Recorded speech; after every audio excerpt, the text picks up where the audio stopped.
Go ahead and call the meeting to order, and we're going to begin with the adoption of the agenda and the AB 361 findings. Is there a motion on item number 2? This is Tim. I'll move. Second. Thank you. Can we have a vote, please? Chairman Peters, Aye. Vice Chair Heyman, Aye. Director Itmeyer, Aye. Director Ratora, Aye. Director Vallejo. Aye. Motion carries. Can I make a late comment on that?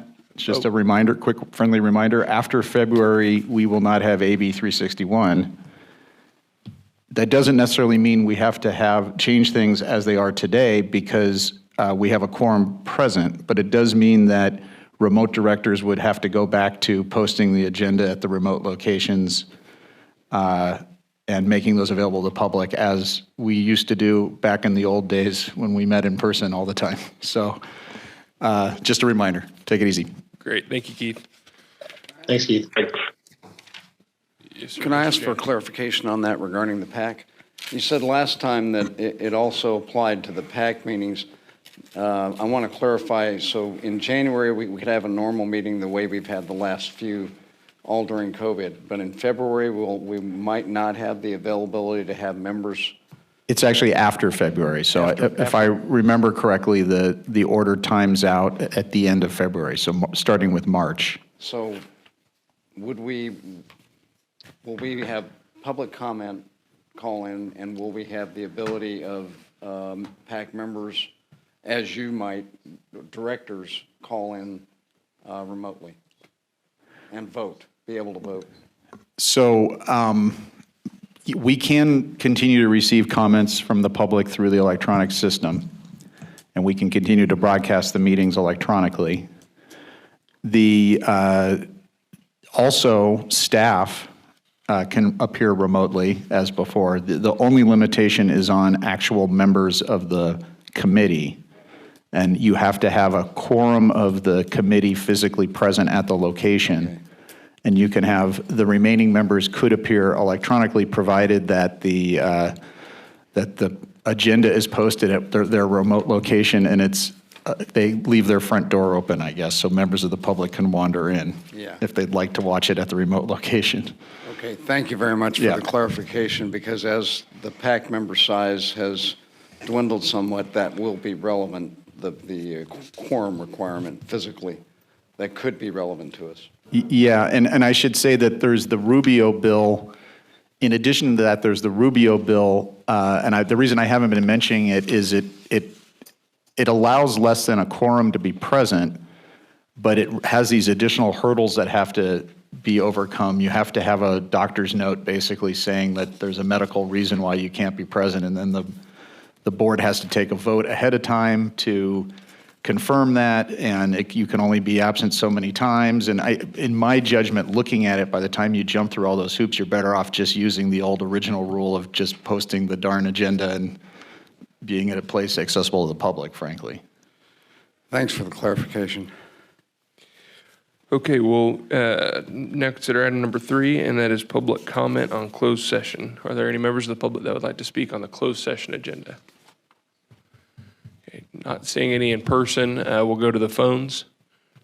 Go ahead, caller. Hello. Yes, go ahead. Yeah, this is Renee Westelusk,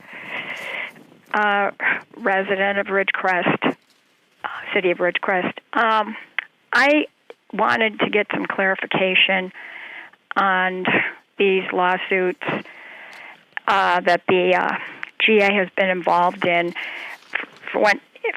Correct me if I'm wrong, but the last 3 bullet points that are listed on the agenda, those lawsuits are all generated because these entities in the last 3 bullet points have not paid the replenishment fee, correct? And so the GA was forced to go to court to enforce the ordinance that was passed in, I think, August 2020,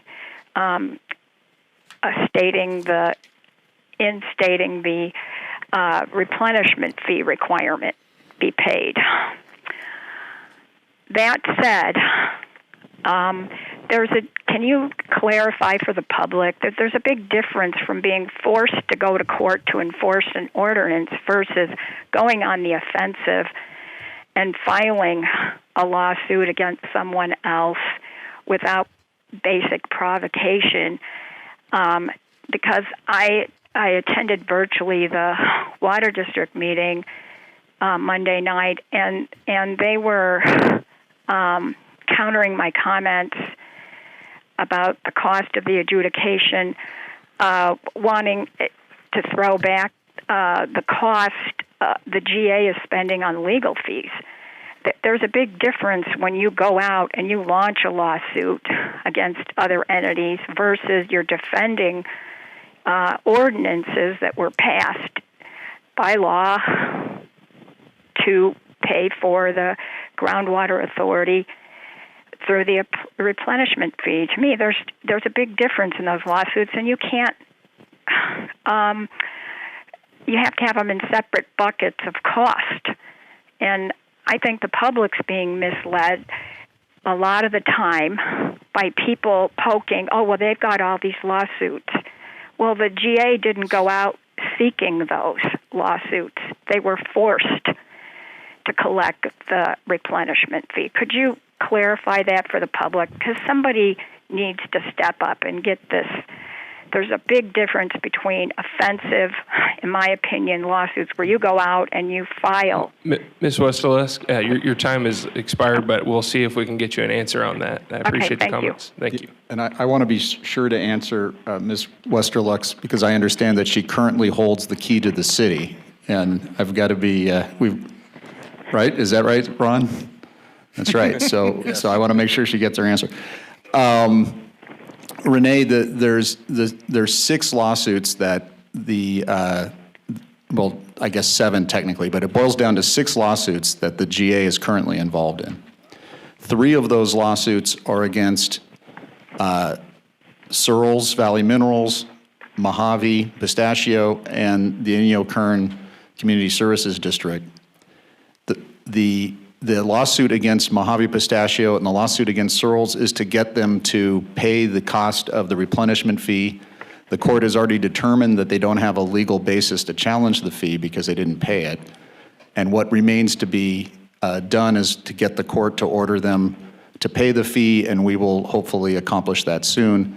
The one against the Inyo Kern is they didn't pay the extraction fee. And again, so you're correct that those are, we have a duty to file those to make sure that we enforce our fees evenly on everybody. The remaining 3 cases were defended on. One is filed by Searles, and it says that the GSP was adopted improperly. One has been filed by Mojave Pistachio that says the same thing. And then the last case was filed by the Water District, and that's the groundwater adjudication. And in that case, it appears that some parties want to challenge some of the determinations made in the GSP, and so the GA has to be involved in that case and defend it as well. So of those 6 cases, one of them was certainly caused by the Water District, and the others were caused by other people. Does that answer your question? Yes. So basically, the GA has no choice but to participate in 5 of those 6 because those were launched on the GA. 3 of the 6 were defendants in and were launched on us, and 3 of them we filed to enforce our fees. And I would argue that we really don't have a choice but to participate in all 6. Right. Okay, because the GA never went seeking these things until there was a violation of not paying the fees, and then also having to defend against other lawsuits launched against them. That's the way I look at it. Okay. All right. Thank you very much. Okay. Thank you for clarifying. Mr. Hall, did you have anything that you wanted to add on that? I did just want to add one point. I watched the Water District's meeting too, and was kind of dismayed at the answer that Renee was given. Her question was pretty simple. how much is the water district spending on the adjudication lawsuit? And rather than answering that, there was a lot of dancing, a lot of avoidance of the $1 million that's budgeted by the water district in its budget for its litigation costs, and a complete failure to understand that the adjudication lawsuit that they filed brought the GA in.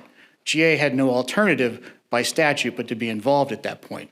And to hear a board president complain that a member of the public wasn't asking what the GA is spending on a lawsuit that the GA didn't instigate was sort of puzzling. We still haven't heard what the water district has spent. And if we remember going back a year ago when this issue came up, we made the point that the adjudication lawsuit sues everybody in the basin. So if you live at a house in the city of Ridgecrest, you're now paying the county's defense costs, city's defense costs, GA's defense costs, water district's prosecuting costs for that case. That's where your tax dollars are going.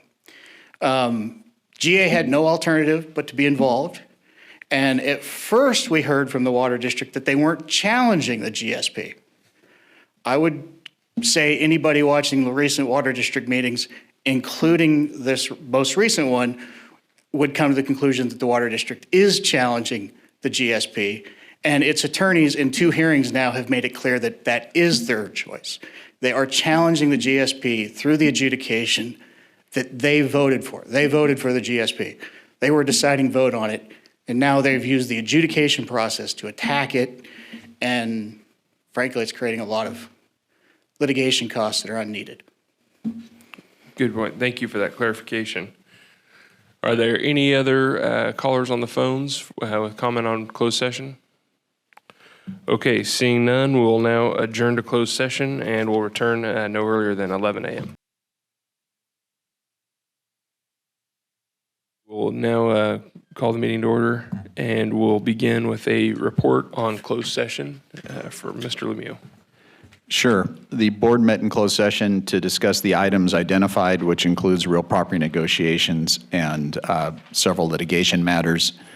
The board received a report from the negotiator for the real property matter and also from the attorneys regarding the litigation matters. No reportable action took place. Mr. Chair, that concludes the report. Okay, thank you. Next, I will ask you all to please rise for the Pledge of Allegiance. Salute. Pledge. I pledge allegiance to the flag of the United States of America and to the republic for which it stands, one nation, under God, indivisible, with liberty and justice for all.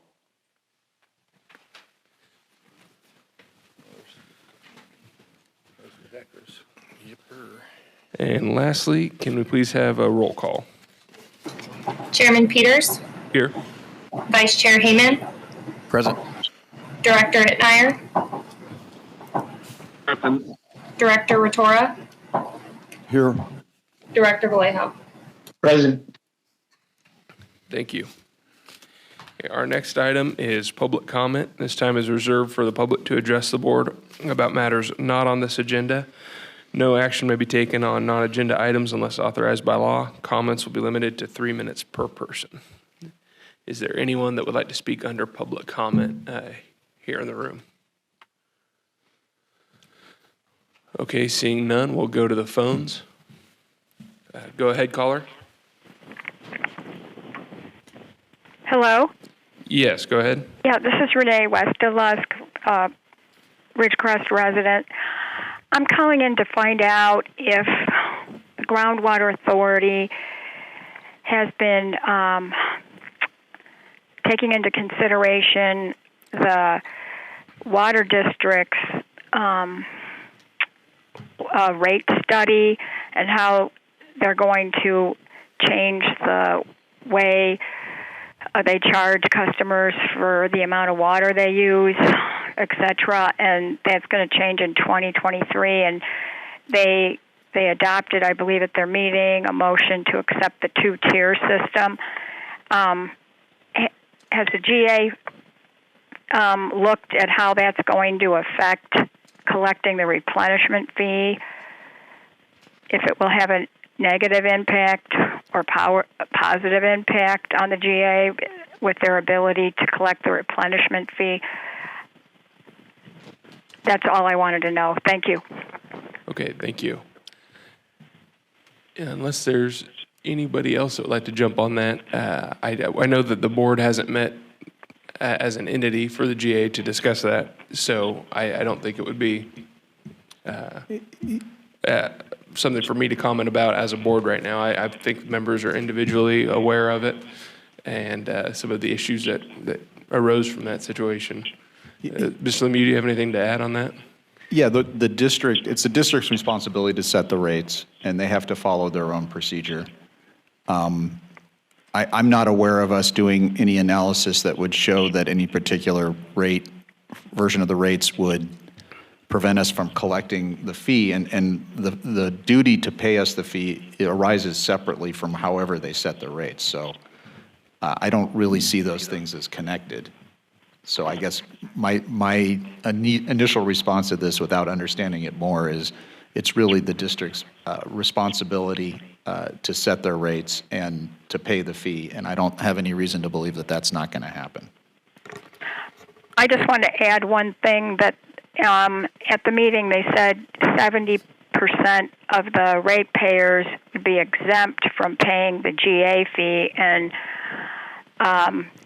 27% of the ratepayers would be responsible for paying the replenishment fee because, and the 27% would be the high water users. Well, let me just make it clear that the district pays a replenishment fee, not the district's ratepayers. So the district has that responsibility. I know that they've in the past tried to cast this as that they're, passing it through in some way, but that technically isn't correct. Okay. Thank you. Thank you. Mr. Hall, would you like to expand on that a little bit? Thank you, Chairperson. I've watched those meetings, and I believe the question is, it's sort of a twofold question. First, we're at the second anniversary of the replenishment fee. The water district throughout this period of time has received 2/3 of its water free of any replenishment fee charge, but it has charged everybody. What the water district has been hearing from its staff is that's not as legally defensible as it should be. They are removing the 2/3, so the first 2/3 of water, which is essentially home safety use, health and safety use, and minor irrigation, won't be charged any replenishment fee. It's 2/3, and then the replenishment fee will only go on those above. As their own consultant said, if they cut back to their water use by 2/3, there's no replenishment fee, period. So that's why it's only charged on the top third in their system, and frankly, that's what should be required by the law. The question of how it will affect our replenishment fee is we kind of don't care. Because if the water district figures out a way to survive on 2/3 of its current use, then the water district doesn't need to import water. Just as if Searles Valley figures out a way to survive without overdrafting this basin, we don't need to import water. Part of the benefit of the fee is we have a 5-year period here where we're able to collect a fee, purchase water, get the project and get federal funding for the import project working while we're collecting the money for the very costly to buy imported water, because nobody's bought table A water for this type of a project in, 20, 30 years for obvious reasons, because it's expensive and you're competing. It's a finite resource that's been all taken care of. But to answer the real basic question she's asking, which is how will this affect the replenishment fee, if these high users stop being high users and find other economic ways to use it, the water district will need to import less water because it will have less demand. We won't need to collect a replenishment fee to buy water that isn't needed for that demand then. So it's all win-win if the water district can figure out a way to cut its use down. But the other side of this question is they have for 2 years been charging the replenishment fee on all water users, and they're now fixing that to a legally more defensible, as they've said, rate structure. Great, thank you very much. Are there any other comments from the public under public comment section? Okay, seeing none, we will move to item number 7, and that is board member comments. Are there any comments from the board? Okay, hearing none, we'll now move on to the consent agenda. And that includes items 8A, approval of minutes for the November 9th board meeting. Item 8B, which is the schedule for the 2023 regular board meetings. And item number 8C, which is the approval of expenditures. Is there any comment on the consent agenda? Okay, seeing none, I will bring it back to the board for questions, comments, or a motion to approve. Motion to approve. Second. Thank you. Can we have a vote, please? Chairman Peters, Aye. Vice Chair Hayman, Aye. Director Itmeyer, Aye. Director Rotora, Aye. Director Vallejo. Aye. Motion carried. Thank you. Next is item number 9, and that's the review and consideration of 2022 budget amendments. And I believe I'll turn that over to Carol. Thank you, Mr. Chairman. So in your packet, there is a brief staff report along with a spreadsheet showing the proposed budget amendments. Essentially, these are items that you've talked about, you've approved throughout the year, but what we're doing is making official amendments or changes to those various budget items. Now, this, keep in mind, isn't a summary of expenditures, it's just changes to budget items. And basically, this just makes a cleaner presentation for our auditor to understand when we do our audit next year. Basically reconciles what we've done throughout the year that may have deviated a little from what we initially planned. And so we've itemized the various items here in the staff report, but then if you look at the table, the spreadsheet, you can see in bold are the proposed transfer, the amendments, the changes between what was adopted and what is being amended and what the difference is, what the change is. We can go through some of them, or if you have any questions, I'm happy to answer. But we're recommending that you approve the amendments to the budget. Okay, thank you. Are there any questions on this item from the board before we go to the public? Okay, seeing none, are there any comments or questions from the public on this item? Seeing none, I'll bring it back to the board for any other comments or motion. Motion to approve. Thank you. Is there a second? Second. Thank you. Can we have a vote, please? Chairman Peters, Aye. Vice Chair Hayman, Aye. Director Itmeyer, Aye. Director Rotora, Aye. Director Vallejo. Aye. Motion carried. Okay, our next item is number 10, board discussion and potential action regarding the 2023 board rotation.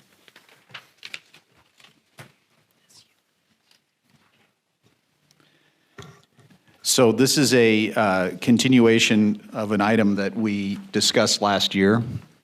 And to refresh your recollection, last year, the Water District was to rotate in as chair of the board. As everybody is aware, particularly given comments earlier, the Water District is currently adverse to the GA in the groundwater adjudication. Recently, the Water District indicated to the court that it plans to challenge some of the technical findings in the GSP, which puts them in a direct collision course with the GSA proper. The district understands this conflict of interest and has responded to it by opting out of any actions that implicate the adjudication, and has been very diligent in making sure that they don't create a conflict problem by being involved in those things. So as a result of all of this, as you'll recall, last year, it was the board directed by resolution that the water district be skipped for now until the conflict can be resolved in the adjudication one way or the other. So now this year, the water district would be rotating in as vice chair for the organization, and it creates the same conflict issues because obviously if the chair is not present, then the vice chair functions as the chair, and we've got this issue where you've got a chair that potentially is in conflict with the organization. So the recommendation from staff is to adopt the resolution which continues the practice of skipping the water district while the conflict is in existence, and with the consequence that the chair would rotate to the city, and then Chairman Peters would become the vice chair. Any questions? Okay, thank you, Keith. Any questions from the board? Hey, this is Tim Mittner from San Bernardino County. When was the last time that the water district served as either chair or vice chair? Can you refresh my memory? I'd be looking to April for that if she was here, but I hear Phil saying 2019. Yeah, 2019, this is April. 2019, the water district served as chair, and vice chair was 2021. So they did serve it in 2021, the litigation was moving forward at that time, and they served that year. Is correct? Correct. That's when the litigation items began. So there was no conflict during December 2020 meeting when the rotation begins as of January 2021. Given the conflicts that arose in 2021, that is when the board decided to move with the resolution 0921, I believe, which removed them as chair for this year.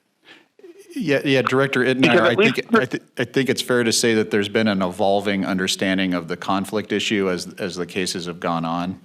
And so, Gotcha. And so I think that explains the timing of all of this. And when I say evolving, I mean that the water district has elected to abstain from sort of an increasing set of topics, including our enforcement actions, for example, against Searles and Mojave, basically eventually all of the litigation. And the other point I want to make is when they filed the adjudication, it wasn't necessarily the case that they were going to directly challenge the GSP itself, because the adjudication could simply set the allocations for the pumpers, and that's a topic that the GA really doesn't have an interest in. But what has happened in the past year is it's been made very clear that not only are they intending to do that, but they want that to be the first topic to be litigated in the adjudication, and they were proposing that even happen next year. So it really puts a fine point on this issue. Yeah, no, I understand. And I guess one final question is, were there any times during 2021, during their service as vice chair during 2021, when, because of the absence of the chair, the water district had to serve as a chair, and any issues occurred? Because I don't recall having any issues regarding their actual service during that year in that position. There were obviously there was a lot of theoretical talk, particularly around the time of the rotation last year, when I know things got pretty heated. But I'm just trying to refresh my memory. Yeah, and I don't recall the timing on this. I do know that they abstained themselves from the hearings that were conducted on Mojave and Searles to enforce the replenishment fee. But I don't remember what year that was. That might have been before then. 21. Okay, but there were no direct issues that came as a result of the fact that because they were vice chair, it hurt there were no times when it directly hurt the board, their service as vice chair during 2021. Is that Tim, in order to talk about that, I think we're getting into attorney-client privilege land. Gotcha. I can tell you that there has been, broadly speaking, there's been significant and constant dialogue between the attorneys for the water district and the attorneys for the GA on this exact topic in order to avoid problems. And I want to tell you that because of the cooperation between these organizations, we have avoided problems, in my view. Okay. Gotcha. Thank you. And Mr. Hall, do you have anything to add on that? I do. I think we should remember a couple things, Chair. One, in 2019, when the GSP was being adopted, frankly, when it was being drafted, the Water District held the position of legal counsel at the dais and was the chairperson. We adopted it in January of 2020 when it had switched over to the county, but all of the time period that it was being adopted through its draft being made public and the first comments on the draft, the Water District was chair and attorney.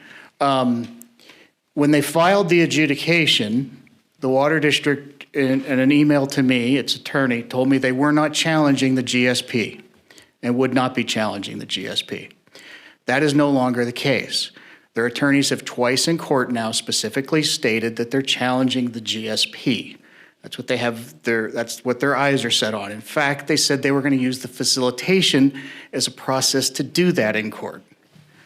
They thought DWR was going to be on board with that, and we know from the letter that we've received from DWR that DWR was not on board with that idea. Aside from that, when it comes to the rotation, I don't know how they could set or ask to set on the chair or the vice chair when they have stated themselves because of conflict they've left the TAC.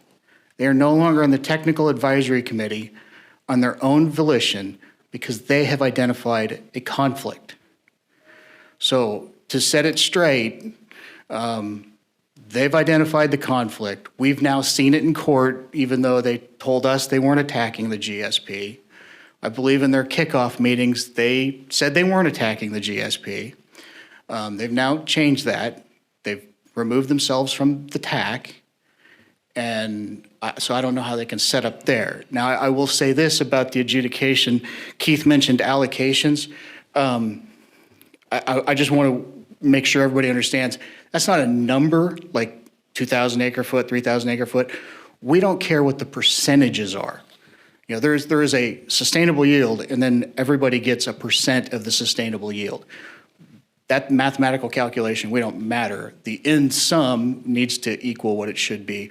But when we talk about the adjudication, we don't care about what the allocation is. We don't care what the percentage is between the Water District, for example, and Cyril's Valley. And we've said that many a times. In fact, we have documents adopted by this board which make that clear. Great, thank you. Where are we at? Oh, public comment. Let's go to public comment next. Anybody in the audience that would like to comment on this item? Okay, seeing none, we'll go to the phones. Not seeing anybody on the phones, so we will bring it now back. Chairman, this is Jim Worth. I'd just like to make a brief comment. I don't want to get into a debate. I disagree with the characterization of the adjudication. The district never made a representation that we weren't doing one thing or the other. Counsel for the GA is well aware of what encompasses a groundwater adjudication, and that's what the district has always been pursuing. So I disagree with the characterization. The other discussions, I believe those are accurate. That's all I have. Thank you. Noted. Thank you. Okay, any comment or discussion from the board on this item or a motion on staff's recommendation?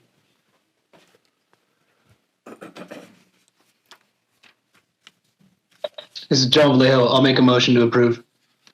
Thank you, Director Vallejo. Is there a second? Second. Okay, we have a motion and a second. Can we have a roll call vote, please? Chairman Peters, Aye. Vice Chair Heyman, Aye. Director Itmeyer, Aye. Director Rotora, No. Director Vallejo. Aye. Motion carries. Okay, thank you. Our next item is number 11, and that is the contract renewal with Capital Core Group.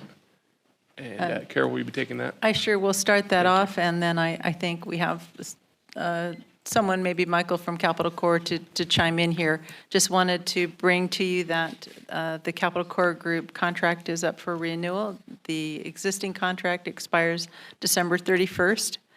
And we've included in your packet their work plan for 2023 to consider, as well as their budget. I think it's important to note that their budget does not propose to increase from the 2022 budget, and they've have a lot, I think, listed to continue in terms of things that they're working on for us. And as you know and you'll recall, they were retained several years ago to work for legislative advocacy and to help us secure funding and water rights that we need to implement our groundwater sustainability plan.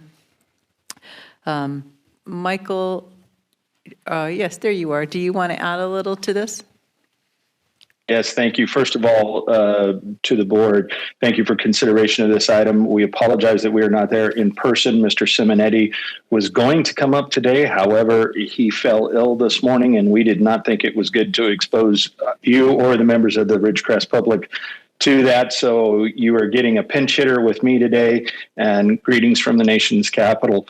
What we are proposing for 2023 is to continue our work with the permanent water supply requirements, both in the negotiation of existing water contracts that we're looking at this point in time, as well as all of the various agreements that are needed in order to make those agreements happen and the water to actually get delivered.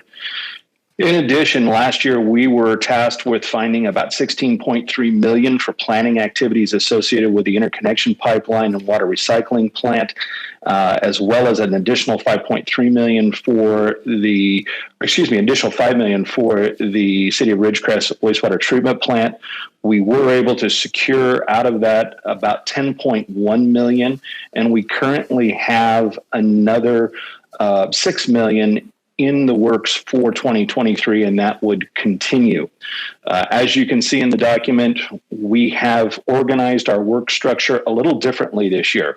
Instead of having general, we are going to, secure imported water supplies, secure federal funding, or secure state funding, we have taken that and broken that out by task, and basically said, here are the various goals for importing water. Here's what we want to accomplish over 2023. And then also taken each individual project, the interconnection pipeline, and what needs to be done there, the water recycling plant and what needs to be done there. And then, of course, the wastewater treatment plant and what still needs to be accomplished. Our last task in number 5 is a lot of the other projects, and these are pretty new to us, and these are projects that have come up over the course of 21 and 22 that we are now adding formally into our work plan and beginning to work on those, and that would include the well mitigation plan funding, land fallowing and repurposing funding that you have looked for over the years, and then, of course, our general legislative monitoring both at the state level and at the federal level, as well as regulatory monitoring and grant monitoring at the state and federal level as well. I'm happy to answer any questions that the board has on this work plan and appreciate your consideration again. Great, thank you very much. Are there any questions from the board on this item before we go to public comment? Okay, seeing none, are there any members of the public present that would like to comment on this item? Seeing none, we'll go to the phones. Go ahead, caller. Hello, this is Renee Westerlusk, citizen of Ridgecrest. I support renewing the Capital Corps contract. It's money well spent. Thank you. Great, thank you. Do we have any other callers? Okay, seeing none, we will bring it back to the board for questions, comments, or a motion. This is Director Haven. I just have comments. Since Capital Corps came on board, I just want to say that their work has been fantastic, and they've been a tremendous asset to the GA and to getting things done. And anyway, I just want to throw that in. Great, thank you, Director Heyman. Any other questions, comments, or a motion?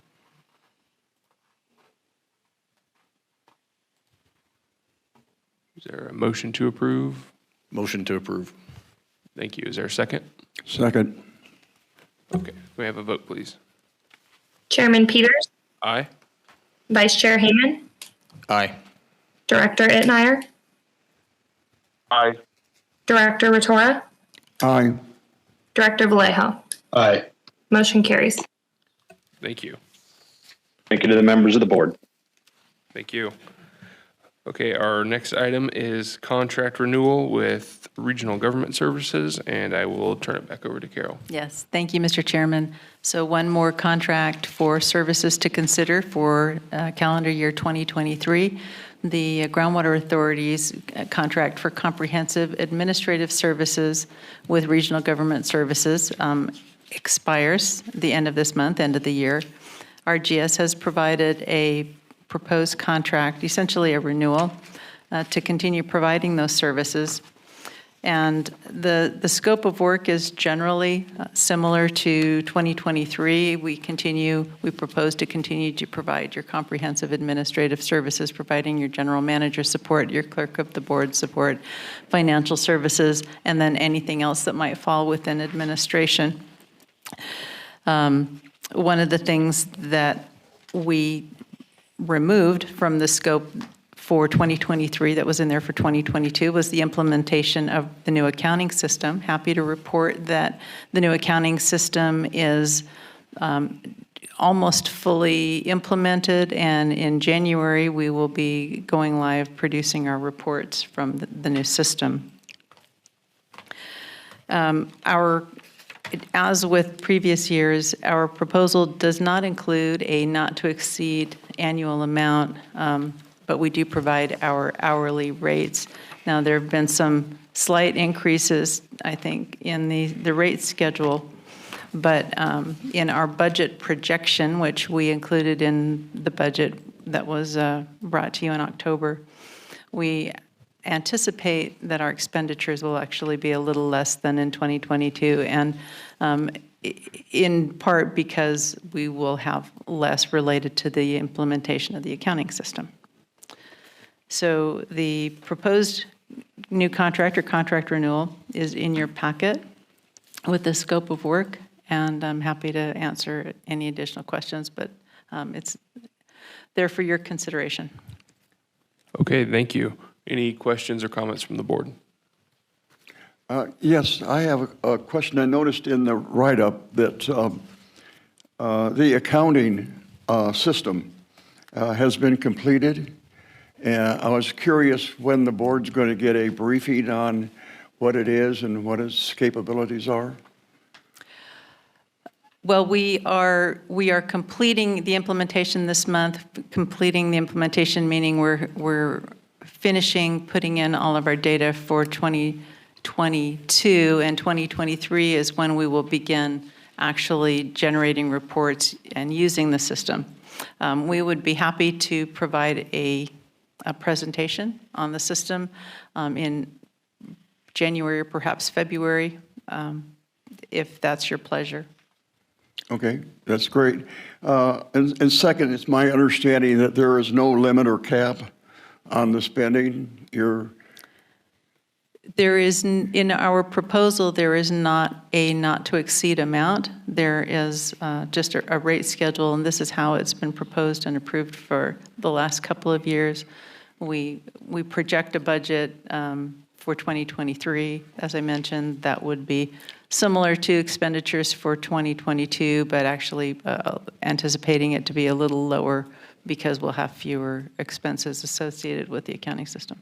Okay, that's what I thought. Thank you. Thank you. Any other questions or comments from the board? Okay, seeing none, we'll go to public comment. Would any members of the public like to comment on this item? Seeing none, we'll bring it back to the board for any last questions or comments or a motion. Motion to approve. Thank you. Is there a second? I'll second. Okay, can we have a vote, please? Chairman Peters, Aye. Vice Chair Heeman, Aye. Director Itmeyer, Aye. Director Rotora, No. Director Vallejo. Aye. Motion carries. Okay, thank you. Our next item is number 13, and that's the review of the Brown Armstrong request for audit fee increase. And Oh, yes, and that, sorry, let me take that for you as well. I believe I mentioned this at our last meeting, that we would be bringing this back to you. I regret that our audit is not yet available for you to see, but I suspect the auditor may be looking to see if this is approved before the audit itself is actually completed.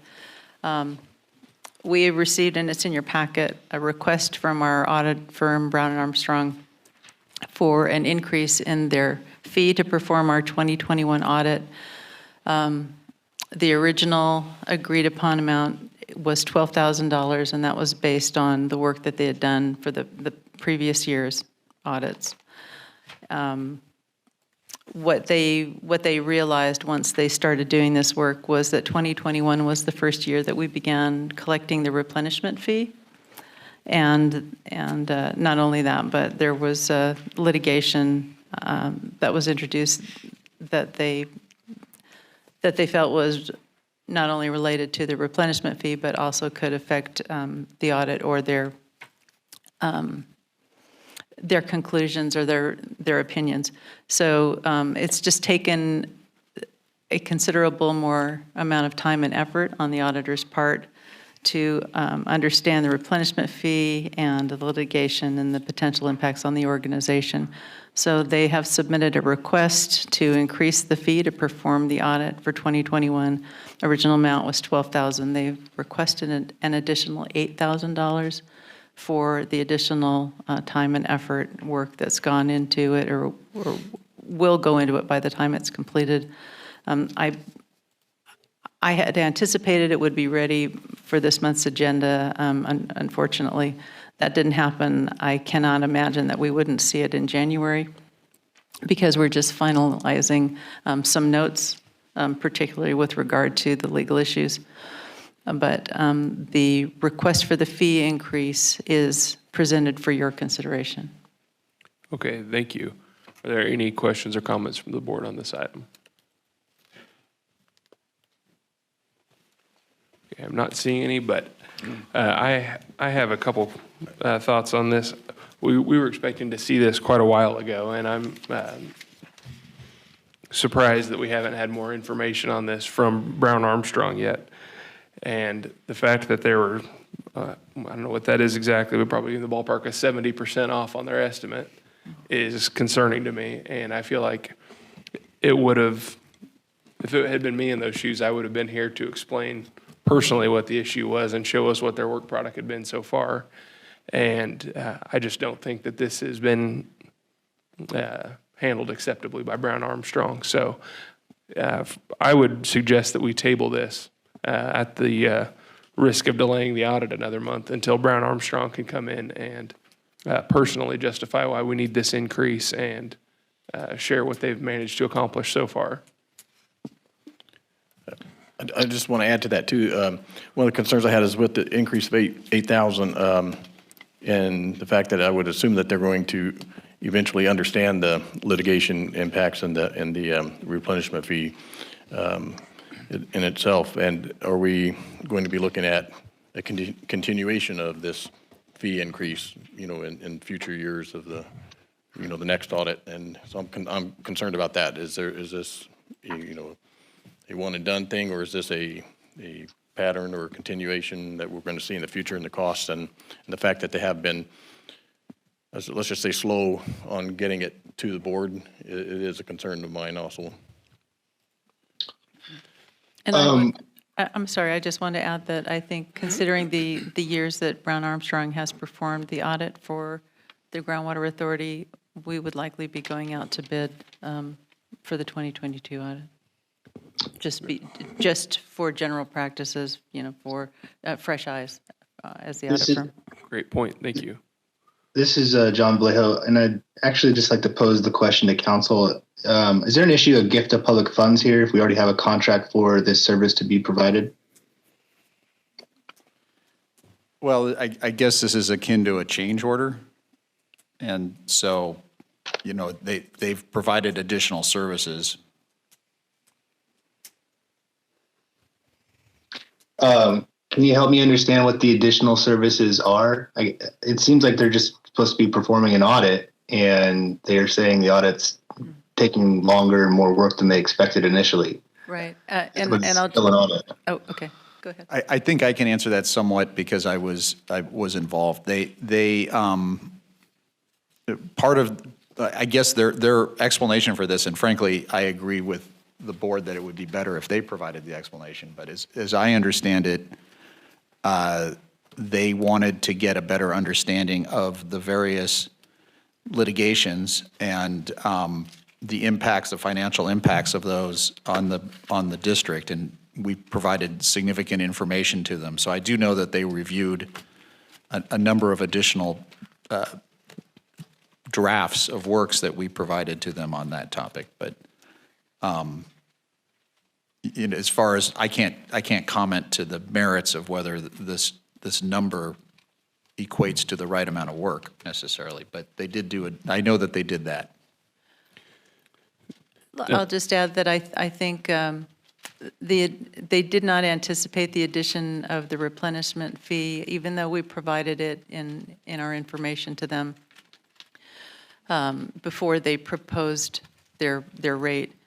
I think investigating the fee, trying to understand it, was more time consuming than they certainly had anticipated. And then the fact that it was to be collected from 3 parties and then only 1 party paid was difficult for them to understand, and then trying to further understand the potential implications on the agency is I think what's resulted in the additional time and effort on their part. But And do we recall, was this contract initially awarded after a request for proposals went out and there's a competitive process? Not this year and not last year, and when they were initially hired was beyond my tenure here.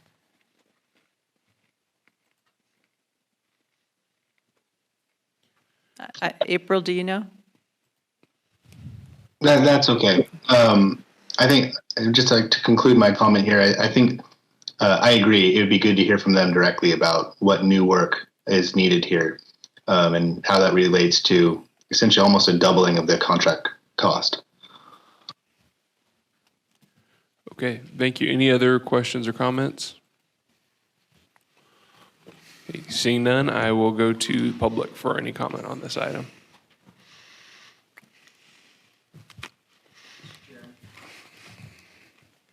Do I have to? Oh, there we go. Okay. Mr. Chairman, members of the GA board. As a reminder, this is not the first time they've asked for a change order. Having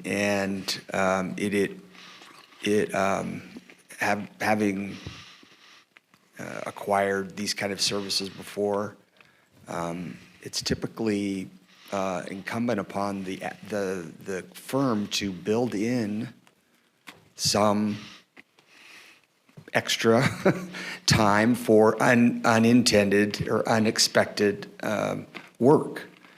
And there is risk involved in submitting a proposal.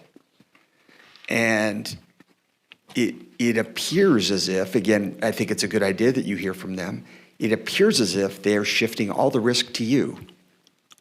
When they don't understand something. And that's not the way it should work. I was opposed to the increase that they asked for. This was amongst the staff when they asked a couple of years ago. I didn't understand why they were coming back.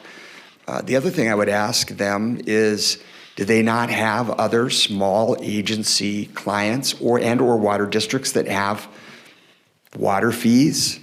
Brown Armstrong, as far as I know, has lots of clients that throughout the valley, and I'd be surprised if they didn't have a water district or a water storage district or so. This is not new territory to be covered.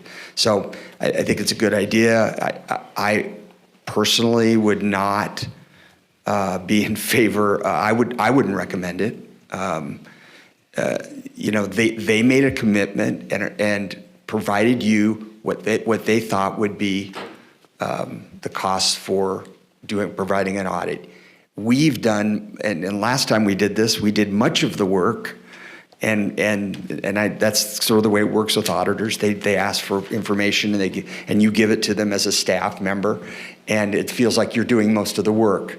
They do absorb some risk because they have to offer an opinion, but again, they should build that into the proposal, not shift that cost to you when things get a little complicated. So that's just my thoughts. You can, obviously the board can do what they choose. Waiting's a good thing. Yeah, great point. Thanks for the reminder. Any other comments from the public here in person? Okay, seeing none, we'll go to the phones. Go ahead, caller. Hello, this is Renee Westbillisk.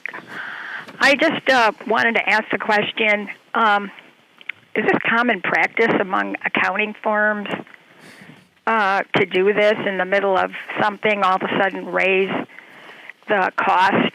Has anyone seen anything like this before? And then I want to say I share the concerns that everybody's brought up so far. Thank you. Great, thank you. And I definitely don't speak for the whole board, but in my experience, this isn't especially common, at least that drastic of a change order.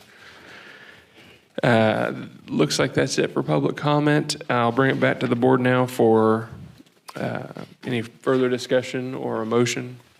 It sounds like the motion would be to table this until our next meeting and ask that Brown Armstrong present their case to the board. So moved. Okay, well, thank you. We have a motion. Is there a second? We have a second from Director Rotora. Can we have a roll call vote, please? Chairman Peters, Aye. Vice Chair Hayman, Aye. Director Itmeyer, Aye. Director Rotora, Aye. Director Vallejo. Aye. Motion carries. Thank you. Our next item is number 14, and that is the board consideration of imported water interconnection project items. And I believe Mr. Johnson will be taking that. Yep. Thank you. Thank you, Mr. Chairman. It's still morning, so I'll say good morning to everybody. For us, it's good to be back up here. We haven't been up here for a while. We've been doing a lot of remotes and hopefully trying to save a little bit of money because I know we're all spending a lot of money, but we thought it was important to get ourselves back up here. So we're up here for the meeting, and it feels really good to be here. I'll just tell you that. It feels great to be back up in Ridgecrest. I've got Jeff Helsley. I think all of you know Jeff with me, and the lovable G. Moran, who's been up here more than any of us doing field work with her staff. On the line, we will have Maya, who has presented before. She's in the office. And most of you know Heather Steele. She'll be presenting on a couple items, including the annual report under the Water Resource Manager report. So we're getting to the good, for us, we're getting to the good stuff now. The next 3 or 4 items are actually progress in solving our problems up here. Jeff Davis, Provost and Pritchard is here. We'll bring him up and do the first presentation. But I wanted to say a couple things first. What we're talking about under item 14 is the IP grant, DWR Implementation Planning Grant, $7.6 million that the GA was able to be awarded not that long ago. There's a very short timeline on getting the work done to spend the money to spend this money in the appropriate amount of time. We have time limits. I'll tell you, from my experience, I started out by saying, let's start collecting information to ask for a time extension. From what I'm hearing, we may not be able to ask for a time extension. We'll figure that out. We've got that on the table because we do want to get everything done we can, and we do want to spend all of this money. So we're trying.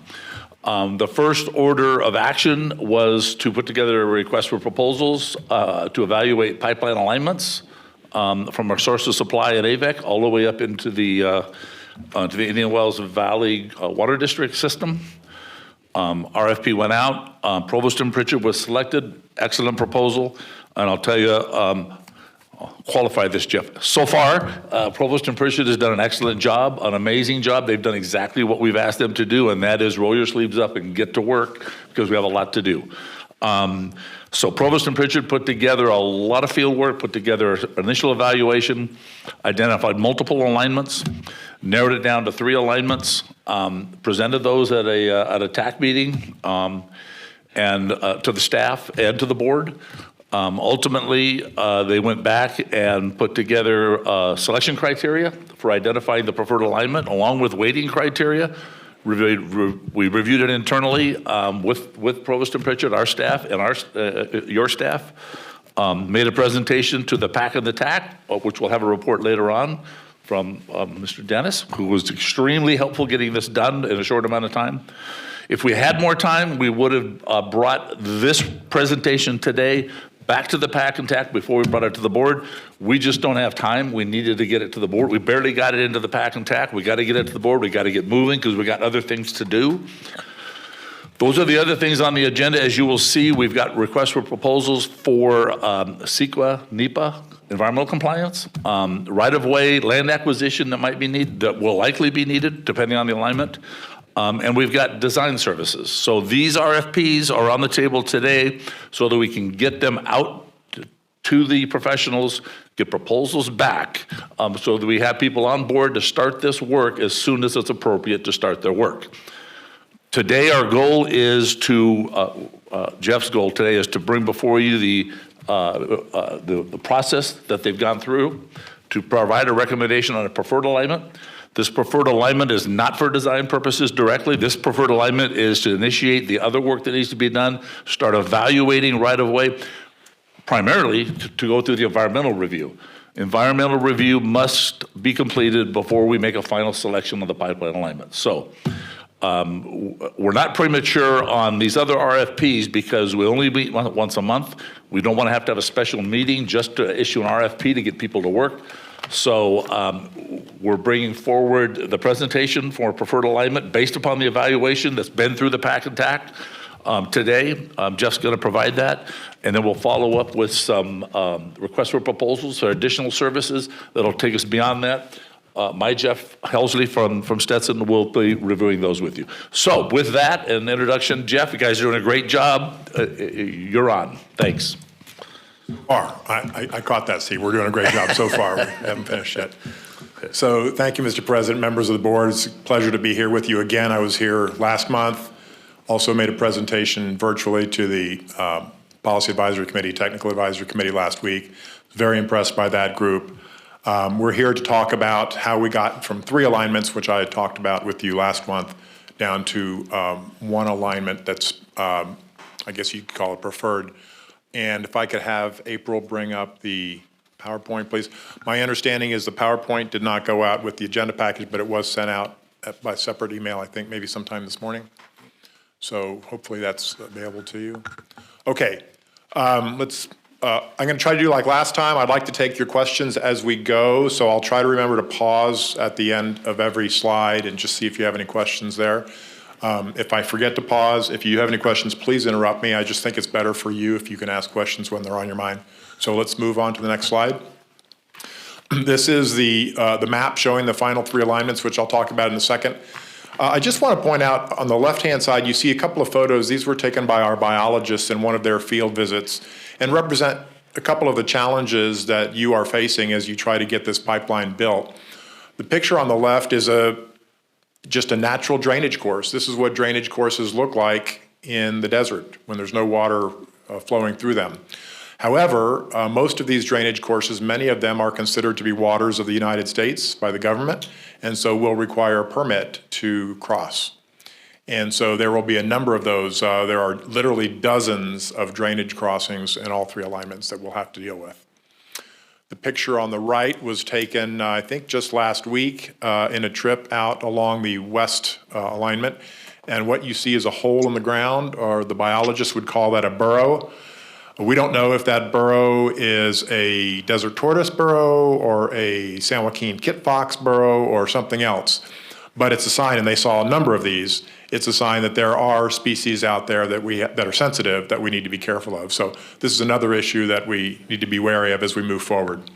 The map on the right-hand side, again, shows the three alignments. It doesn't show a lot of detail. I'm not going to go into a huge amount of detail in this presentation. We have gone into more detail with your staff, and we will as we move forward. For presentation purposes, you see in the south end of that, or bottom of that, you see the California feeder coming up from the 58 in the city of California City there.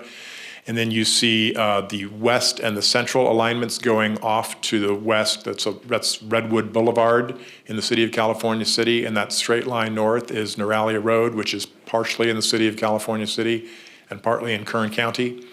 The west alignment then turns west from there on Rogers Road, crosses under the 14 freeway, which would be a Jack and Bore, up Jawbone Canyon Road about 0.6 of a mile, and then would parallel a service road for Los Angeles Department of Water and Power lines.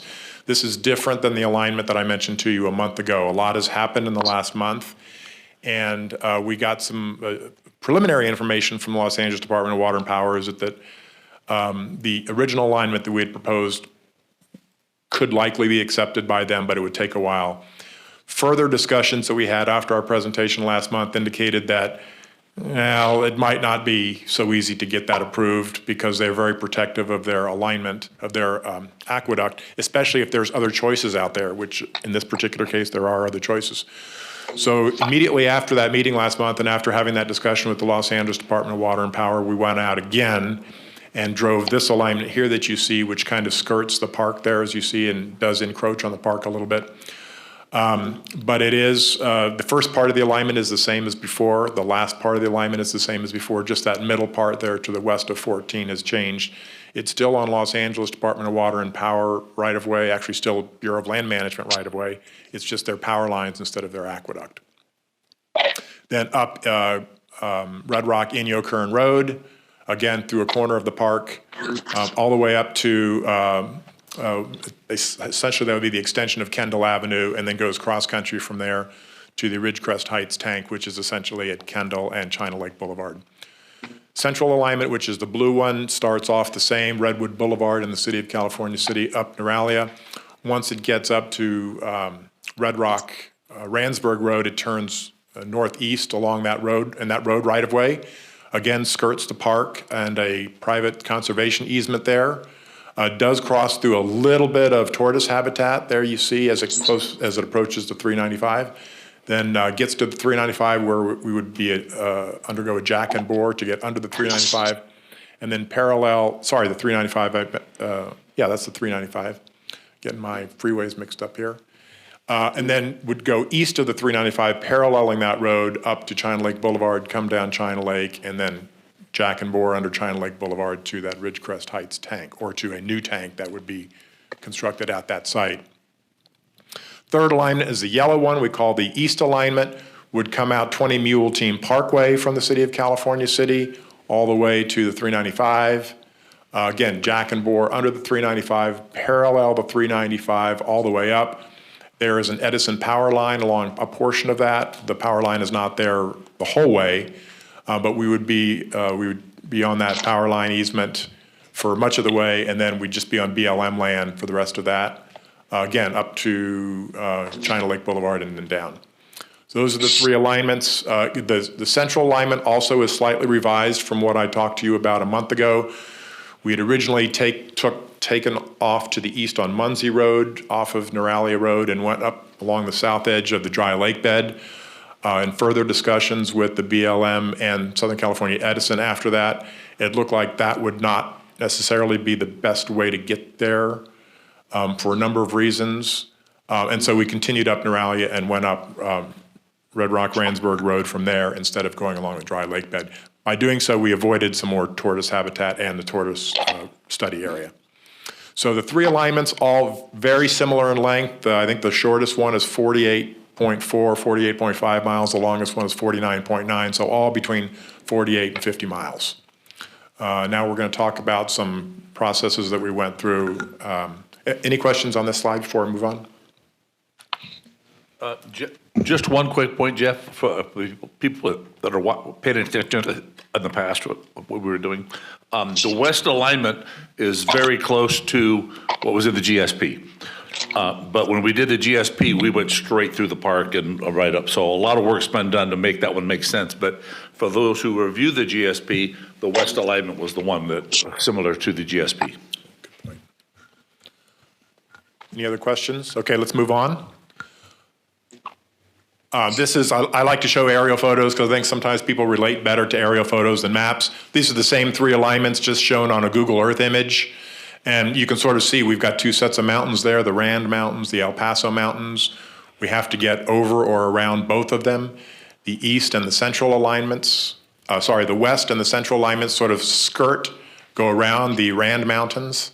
And the east alignment does have to go over the Rand Mountains as well as the El Paso Mountains. So you do have two peaks there on the east alignment.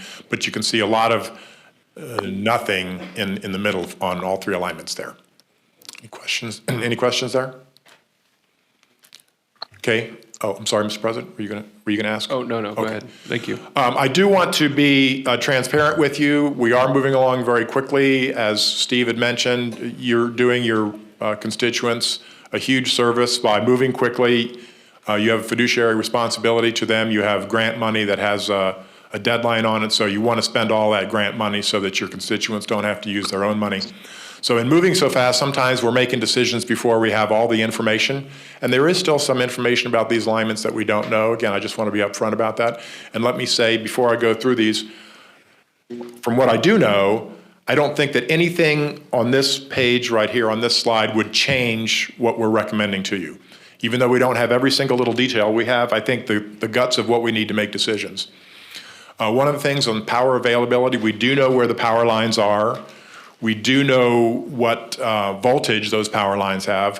What we don't know from Edison is there spare capacity in those power lines right now?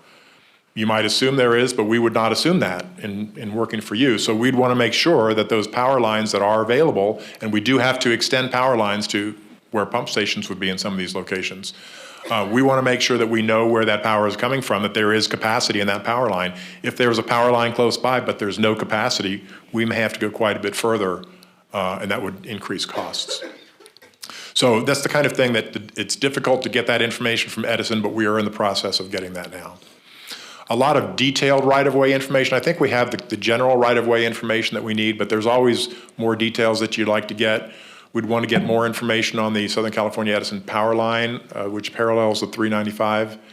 Also, there's a PG&E gas line over there. We want to make sure we don't encroach on that high-pressure gas line. We definitely do not want to be messing with high-pressure gas lines.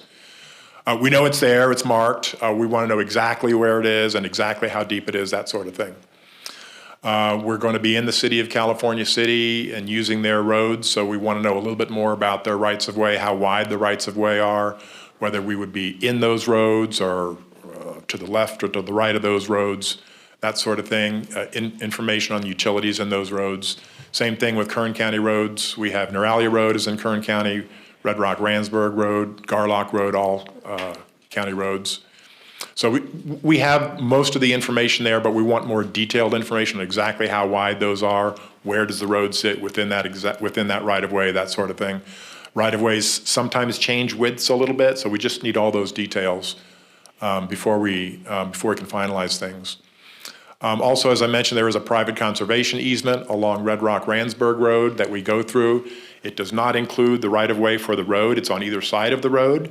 We don't think that's a problem as long as we can stay in the road right-of-way, which we think is 60 feet. Doing a half mile of construction, staying only within 60 feet can be done. It's not easy, but it can be done. But you could not run a piece of heavy equipment or store anything outside of that 60-foot right-of-way for that half mile. So we're just trying to find out more about that, more information about that conservation easement. Again, I don't think it's a showstopper, but it's something that we certainly want to know about before you move into final design.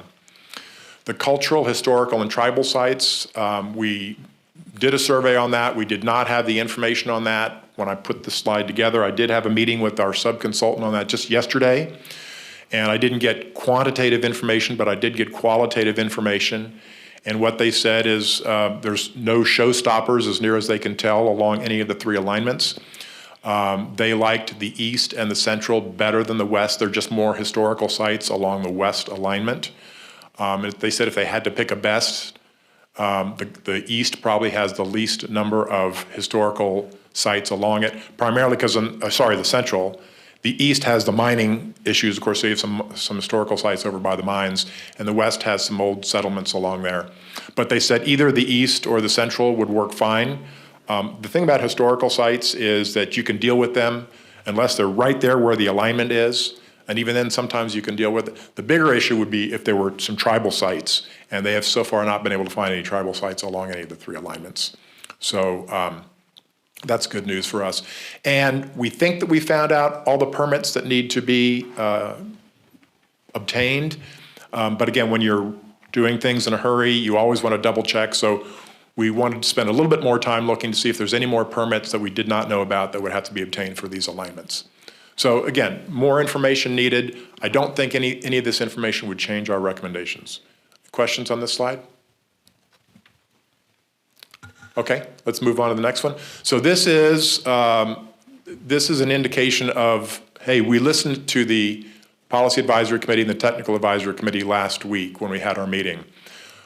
This shows two sets of weighting factors. The one on the left, the draft weighting, is what we presented at that meeting last Tuesday night. We essentially said, okay, we're going to score these on a 1,000-point scale.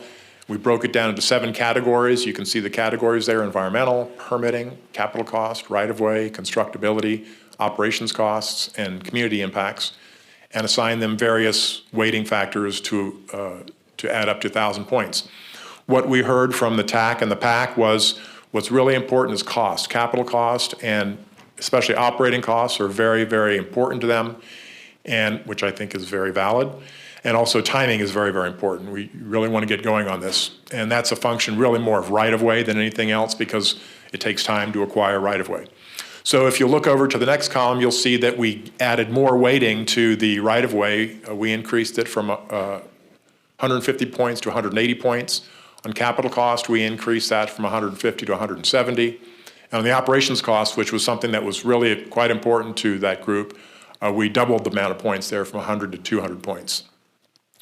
I would also say that the constructability that you see there, all of those constructability issues there, do you have to go through narrow canyons? Do you have rocky soils? Do you have earthquake faults? They all relate to capital costs. They make it more expensive. So you could add the constructability to the capital cost. You wouldn't be wrong if you added those together. So you can see we gave more heavy weighting to the cost issues and the timing issues, which is what came out in the meeting last week. And as I said at that meeting, I think that any major piece of infrastructure needs to reflect the character of the communities that it serves. And I think by changing these weighting factors, I think the final product will do a better job of reflecting the character of the communities up here. Okay, let's move on to the next slide. Jeff, and this is, Jeff, yes. just real quick. Sure. To emphasize your point on the operations cost, some of the comments we received, which are very valid for the local residents, are that we are certainly looking for grant funds, and grant funds are available to construct for capital cost. Very, very little opportunity to get grant funds for operations costs. So the community point was the communities are going to be stuck with the operations cost, and that was a good reason why the weighting criteria was increased. Yeah, very intelligent comments from the PAC and the TAC on that last week. And remember, from the aerial photo at the beginning, we have two sets of mountain ranges we have to go over, at least on the east alignment, one set for the west and the central. So there is a lot of pumping involved here. And we have identified locations of those pump stations. You're talking about 5 or 6 pump stations in each location. We didn't show them on that map, but we do have those on a map that will be in our final report. So this is the final score sheet. And if you look over at the east and central, they're really neck and neck there, just differing by 19 points out of 1,000, with the west quite a bit behind at 478 in the high 400s, whereas the other two were in the 500s. And then you sort of see the broad categories there. In essence, what happened with the West, the reason why the West alignment does not look as good as the other two, there's really two major reasons. One, you can see it doesn't do as well in environmental, and this was a surprise to us when we did the rating because it avoided the critical habitat, which is, hey, we thought we're avoiding desert tortoise critical habitat. This is a great thing for the West. The downside of that is, as I showed you that burrow in an earlier slide, there's still habitat. It's not defined as critical habitat by U.S. Fish and Wildlife Service, but there's still habitat for tortoises and Mojave ground squirrels and San Joaquin kit foxes. So you're off-road a lot in that West alignment. And the more you're off-road, the more habitat you're impacting. So that's why it didn't do so well on environmental. It did not do well on permitting because you need a state park permit there. So those are some of the things that really militated against the West alignment. The East and Central, I'm going to go over those in more detail in the next slide, but I just wanted to show you how it came out for the three. And there is a spreadsheet that goes into more detail on this that is in your agenda package. And when we turn in our final report, you'll have all the details and every single criterion and the points scored for everything and how we scored it. A much broader score sheet will be in the final report, but for purposes of presentation, I just wanted to show you the summary of that. So any questions on this? Let's then move on to the next slide, which is basically comparing the two that are almost equal. And what's interesting to me about these is they end up with almost the same number of points, but for very, very different reasons. If you look at the first category, environmental, you see that Central does very, very well because it's mostly on paved roads. You're not impacting a lot of the environment, and you go through just a tiny little bit of tortoise habitat. The East does very poorly because you do go through about 8 miles of tortoise habitat there. Now it's parallel to the 395 and it's probably already somewhat disturbed, but it's still critical habitat. And so for that reason, Central does much better than East on the environmental. On the other hand, you go down to permitting and you can see that East does much better than Central. This is because Central, again, does skirt the park, as I mentioned, Red Rock Canyon State Park, and you have to get a permit from the parks people. And we're still trying to set up that meeting with the parks people, but they made it pretty clear that you can get that, but there's a lengthy and complicated process to get that permit. And so so that's why the East did better there. No permits, no park permits required on the East. Very simple from that perspective.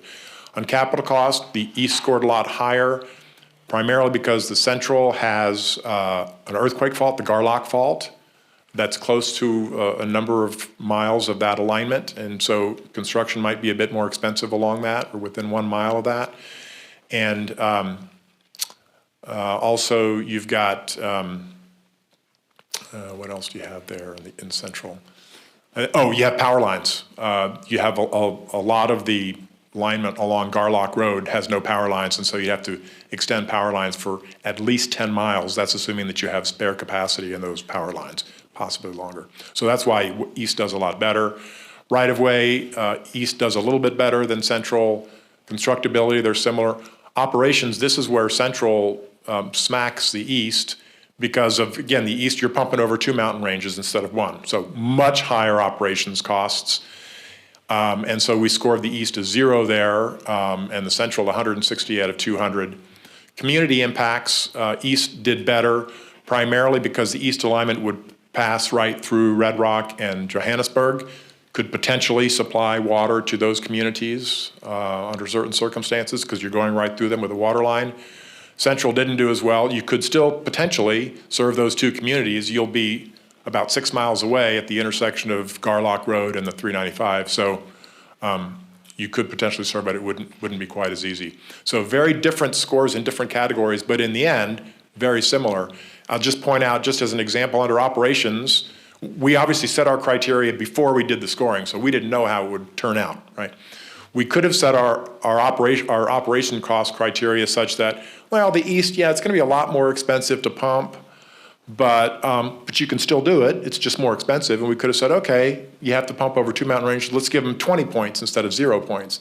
And you could see that if we'd done that, if you give them 20 more points to the East, then it would have 1 more point than the Central, 538 to 537. So we didn't do it that way. And again, we set the criteria before we did the scoring. But that's how close the two are. I mean, they're really that close. Either one, I think, is defendable. Either one is constructible. Either one is permittable. The Central happens to score higher the way we did it. And so that is our recommendation because it went through, I think, a pretty good process on our part. However, either one would work. Next slide. So there's some advantages, as I mentioned, to each, and I sort of pointed these out on the previous slide through the scoring. The Central, you have less environmental impact, and you see the pictures of roads. Those are all paved roads. You're sticking to paved roads on the Central alignment. Significantly lower operating costs because you're only pumping over one set of mountains instead of two. And potentially could provide partial support if Red Mountain and Johannesburg needed a water supply in the future. You're bringing that water supply closer to them. Someone would still have to bring a pipeline from Garlock Road up to those communities, but they would have a water supply closer than they have right now. That's the Central advantages, and then the East advantages. No significant permit issues here, whereas remember with the Central, you do have to get a park permit. I will also say that on the Central, I think whoever looks at the final design of that, if you move the Central alignment a couple of 100 yards to the south where you're along Red Rock Randsburg Road, you can stay out of the park completely and avoid those permit issues with the park. You would just have to make sure that, I think that's BLM land, so you just have to make sure that you can get the right of way there because you wouldn't be in the road right away. Again, East potentially helps Red Mountain and Johannesburg with a new water supply, and it's pretty easy construction. It's just kind of blow and go the whole way. You can see that you do have some dirt roads there. That top picture is 20 Mule Team Parkway. That's paved for a portion of it and dirt for a large portion of it as well. And then the bottom picture is the 395. So each has advantages. Again, the recommendation is essential, but your board couldn't go wrong in recommending either one as a preferred alignment. Next slide. So this is a difficult one. We're putting numbers out there for public consumption for something that hasn't even been designed yet, let alone constructed. So we're going out on a limb here a little bit, but we did spend quite a bit of time. I would say we spent between 50 and 80 hours putting together this cost estimate. We didn't just do a ballpark. We actually did quantities and that sort of thing, looked at different types of soils, looked at earthquake faults and all kinds of things like that. And we came up with construction costs. We only did it for the Central and the East. We didn't do it for the West. Fairly similar. Again, I was surprised. I would have guessed that the East would have been a lot less than the Central because you don't have to bring as much new power lines in. But you see about $166 million for Central, $161 million for East. There's a lot of contingency in there.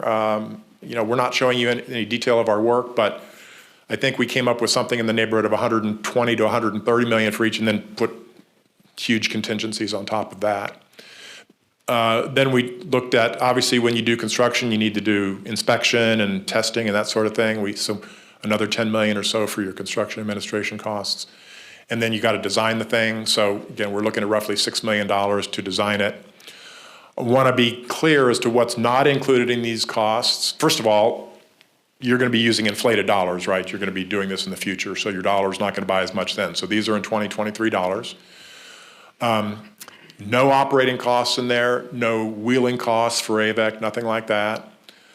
For the construction administration, there's no geotechnical services, no surveying fees, both of which would be required, but we just didn't feel comfortable trying to estimate what those would be. Permitting fees are not included. You will have to do permitting fees. There will be some mitigation, that sort of thing. That's not included. Again, really no way that we could estimate those at this point.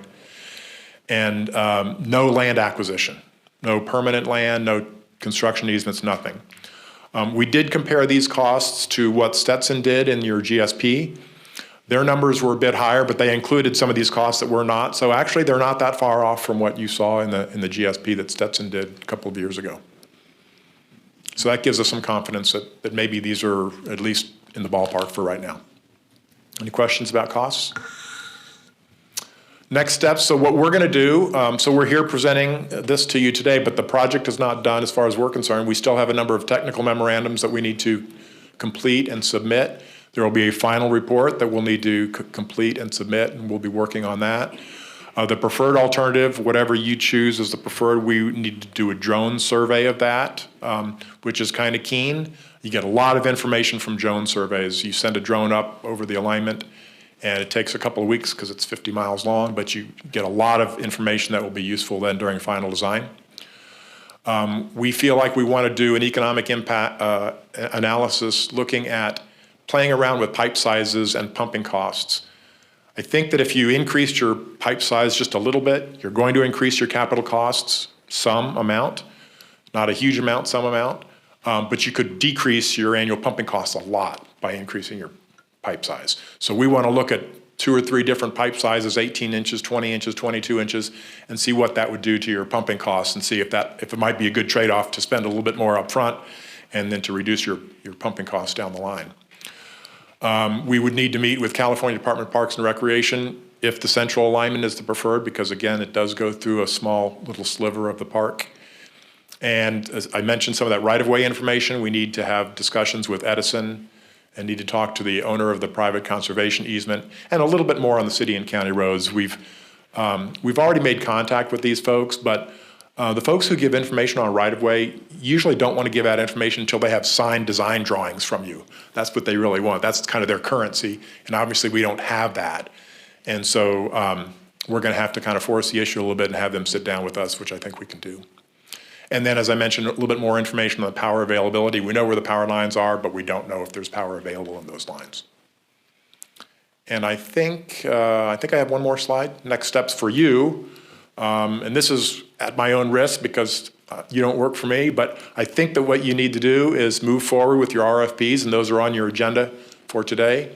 And then obviously, I think everybody understands they need to continue looking for grant and funding opportunities for construction. I think that you're in pretty good shape for the design and the right-of-way and the CEQA. I think Stetson's done a great job and working with Capital Corps to get that funding.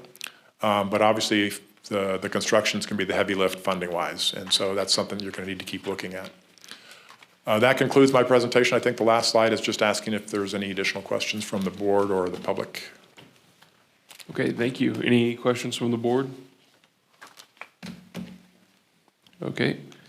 Not seeing any questions or comments from the public? Mr. Janis?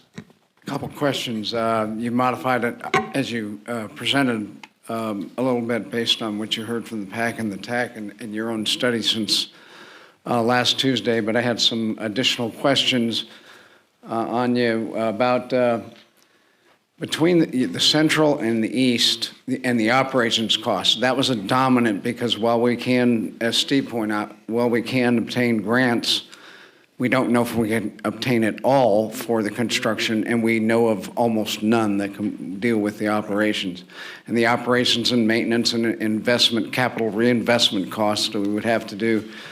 I imagine that the large number that you saw there, you gave the east 0, was largely due to the double lift over the 2 mountain ranges and therefore the extra pumping stations and whatnot and the maintenance and capital reinvestment for corrections. That's the dominant cost for that. All of that, correct. You're exactly correct. Okay, did you have a total estimate, rough? You didn't present that, and you said you didn't, but was there any rough idea of what the central would cost annually?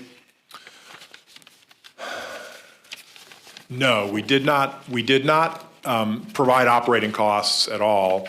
The reason for a lot of that was time, because we had to get something prepared for today. If we'd had another week, we might have. But again, you're trying to predict what power costs are going to be like in the future, and that's, you can put numbers out there, but I'm not sure beyond 10 years how much meaning they have. Well, and other than the double lift, would they be expected to be roughly similar between the east and west options? So the double lift could potentially be mitigated if you came down, after you come down from the Rand Mountains and you come down that long grade on the 395 there, you could potentially put in small hydro. And that's, I think, an analysis that has to be done either at our level or at the next preliminary design. Put in small hydro, generate a little bit of revenue, get some money back from what you pumped up the hill, and then you still have to pump it up again, but you're getting back much of what you just pumped over.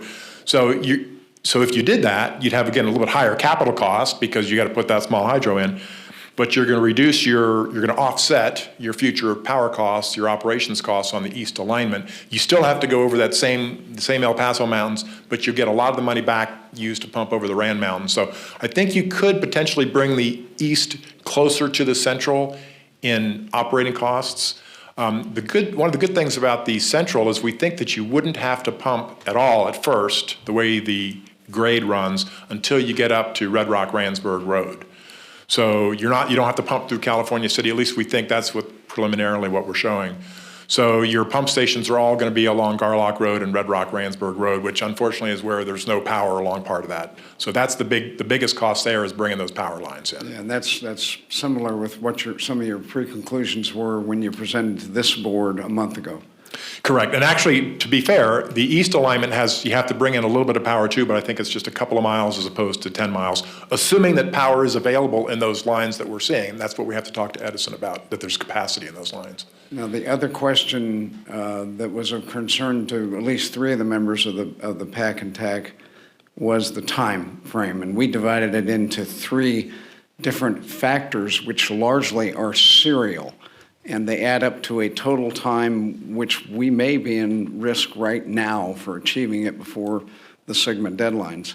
The first of those was for the development costs for an engineering proposal for grant relief. We need all the big ones. You need a 30% design ready, and that means for the base people here and for engineers in general, they know what that means. That includes rights-of-way permitting, and then the 30% engineering cost, or 30% design, which roughly historically has cost 30% of the total figure for the cost of the construction of the project overall. So you're looking at 33% of the 170 million rough numbers that you have talked about, and the time then would be how long would there be a difference between east and central, a significant difference in that time period.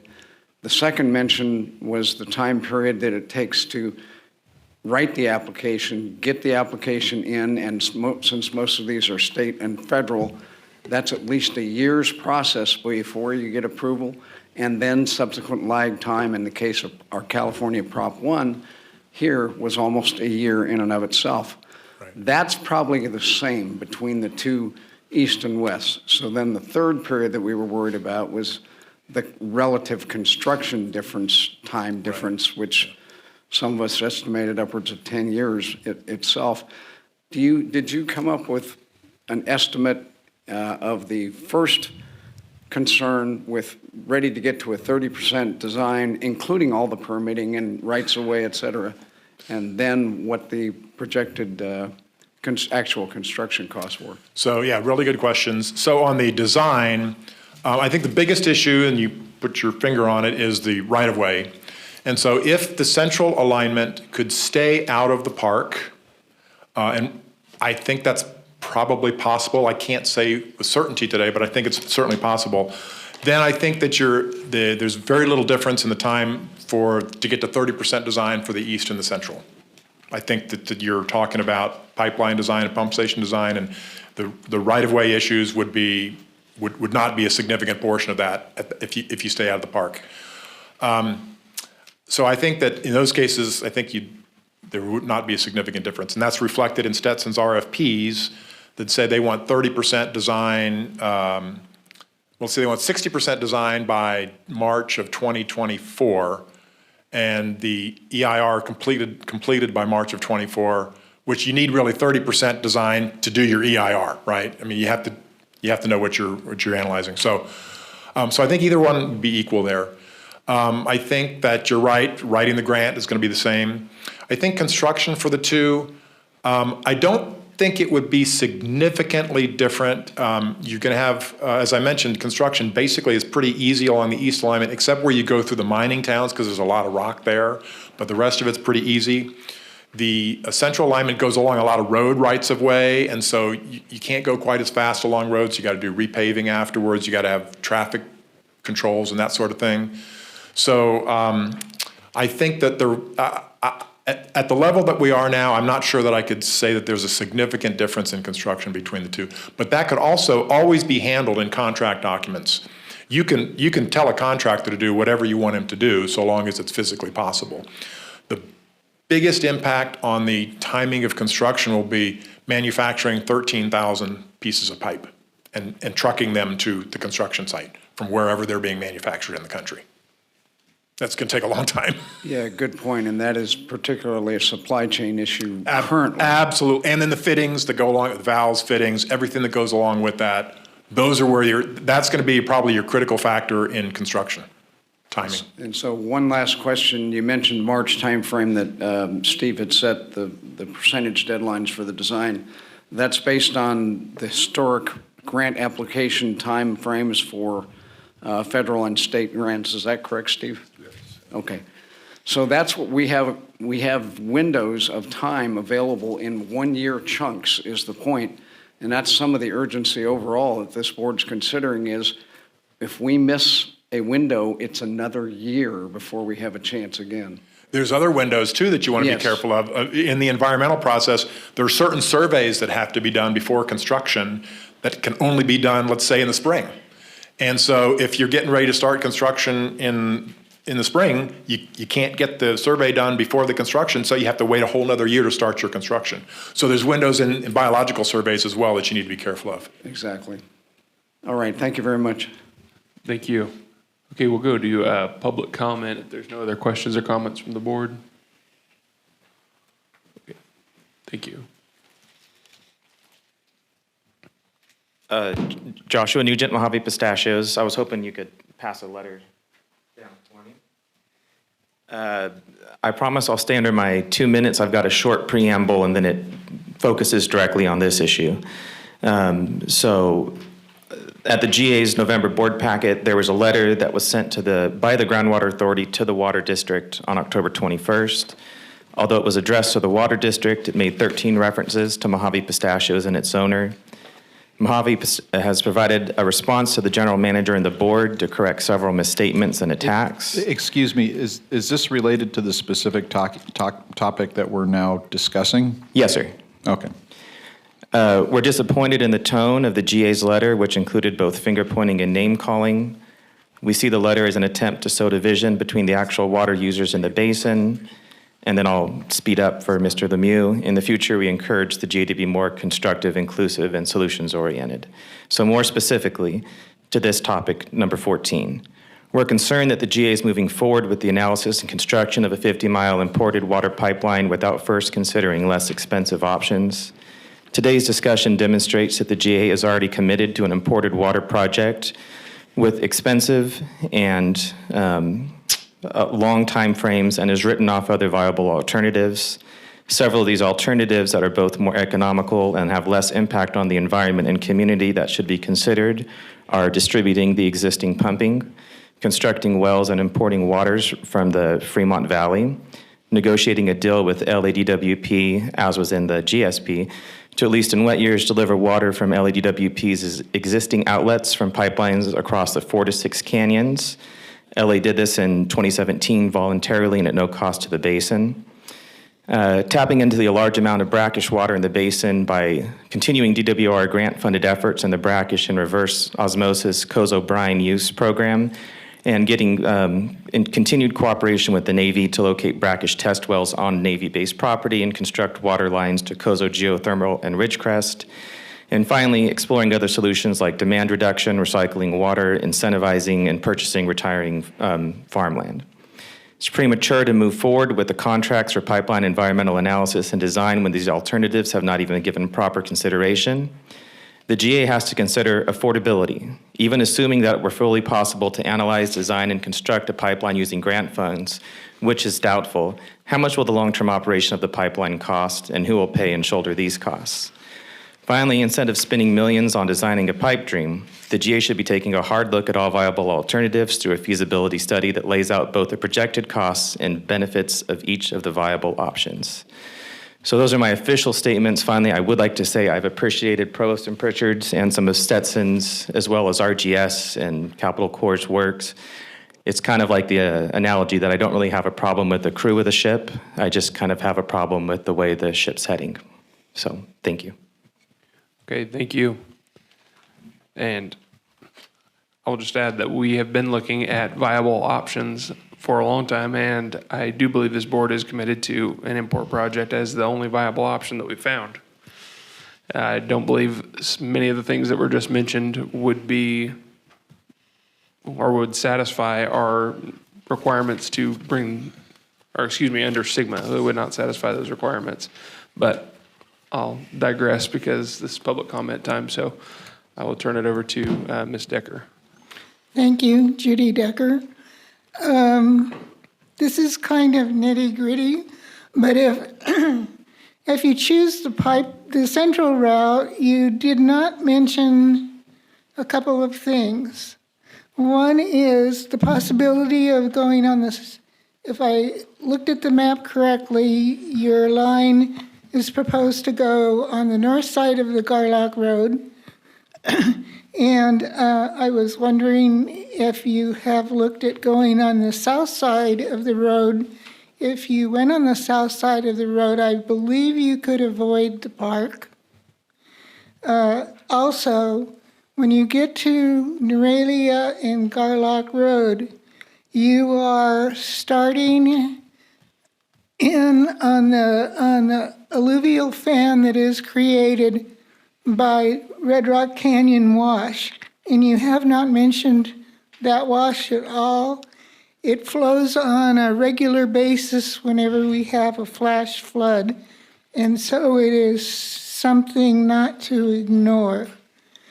The other issue I have is with power. Power is obviously a key. If you don't have power, you aren't going to be pumping the water. And so I think that is a key issue for exploration before you judge the east and the west. You need to know if you can have the power, the electrical power to get the water to Ridgecrest. And both my husband Don and I were online for the Zoom meeting because I am a PAC member and he is a TAC member. Unfortunately, neither of us could respond via our computer electronic systems for some reason, but I do want you to know we were there. Thank you. Thank you. Any other public comment? Okay, seeing none in the room, we'll go to the phones. Go ahead, caller. Hello, this is Renee Westelusk. I have 3 questions. One is on the operations cost for the East Pipeline. It seems like you were stating the East Pipeline has the easiest way to hook up customers in Johannesburg and Randsburg, Red Mountain.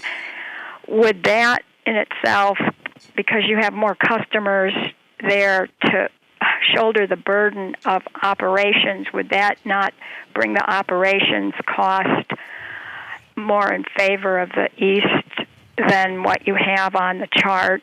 That's my first question.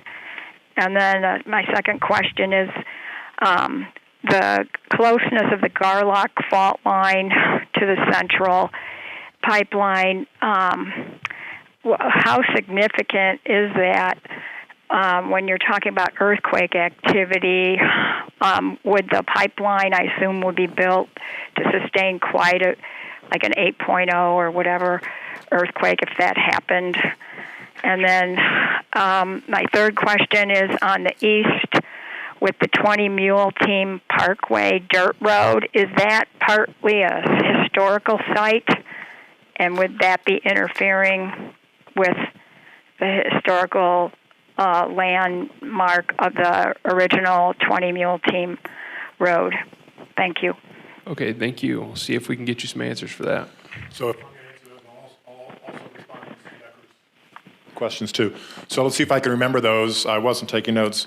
The first one, the last one, our historical sub did not identify any specific historical sites along 20 Mule Team Parkway that would cause a problem. So it's not to say there aren't any, they're just not right on the alignment that we're looking at. So we don't think that there's an issue there.